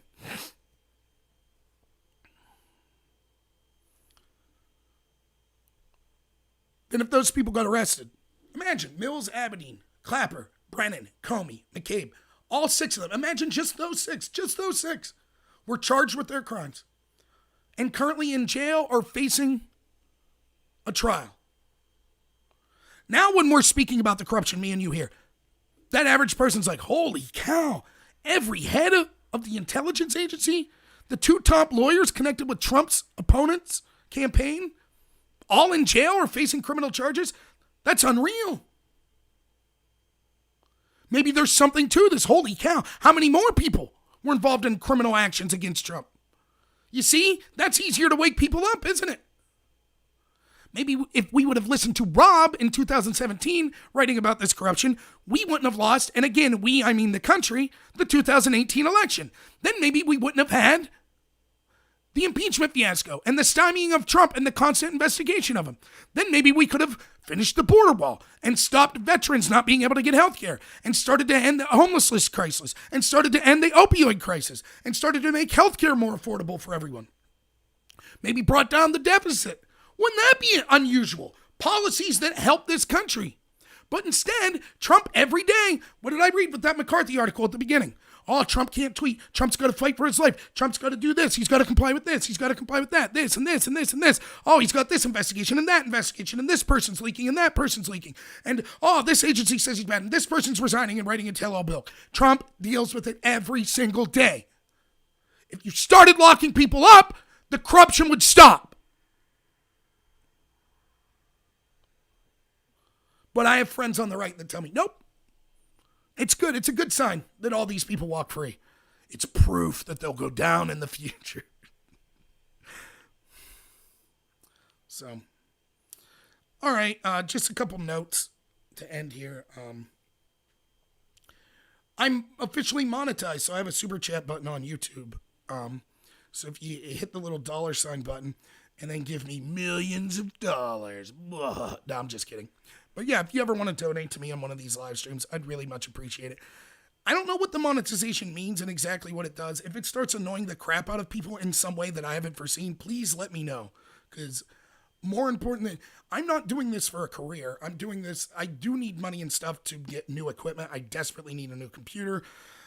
My camera's okay, my mic stuff's okay, but I need a mobile mic for my phone, which is going to cost money. I need subscriptions to editing software, a computer that can handle it. I need access to, I'm buying a podcast so I can put all of this information in podcast format, all of my live streams. That all costs money. So, I mean, there's stuff. It costs money. So, yeah, if you could do Super Chat, Patreon, PayPal, you can also click on my link if you're at the appropriate places. Follow me on DLive, follow me on YouTube, follow me on Twitter. It's in the description if you're on DLive or YouTube right now to follow me on all those places. Yeah, I agree, Trucy. Stay sober and vigilant. Don't attack allies. We can have these disagreements. We can have discussions. We can yell. We can get angry. But you direct that anger. No need for violence. The anger should be righteous, just like the movie Network. You're mad as hell and you're not going to take it anymore. That doesn't mean you're going on the street beating people that disagree with you. That means you're more vigilant than ever to research this corruption, to tell average people this corruption. But yeah, so do that. Yeah, if you have, and the super chat will be there if at any other time you want to donate to. programming note, tomorrow night on my channel around 9 p.m. will be the Patriot Super Panel. I'm hosting it. So it should be a good day. It'll probably be my last day talking about this subject in particular, but I think most of the show will be on this topic. And we will take calls. We take a half hour worth of calls. So that's at 9 p.m. Eastern. That's great people that are going to be on there. I know at the very least we'll have American Joe and Doug Ducote. Possibilities will be Mike from the Patriot Hour that you heard, Drone Tech, SJG Perspective, Mike Nificent. So those are all great people, and I think they're all going to have interesting takes. I think we all come in, like you saw with the Patriot Hour, we're looking at this from different angles. We all want the same thing. We all have our own specialty. We all have our own experiences and our way of looking at things and access to the information that we've seen. So you get it from different perspectives, probably less yelling than what I do here on this show, but I am who I am. So thank you so much, everyone. I really appreciate being here. I'm going to go enjoy the rest of my Sunday and have a good time before I have to go to work tonight. So thanks so much, everyone. As always, I'm humbled that anyone would want to listen to me. I'm really appreciative. I could really say that. So thank you all. You're the best. Thanks so much. Have a good one.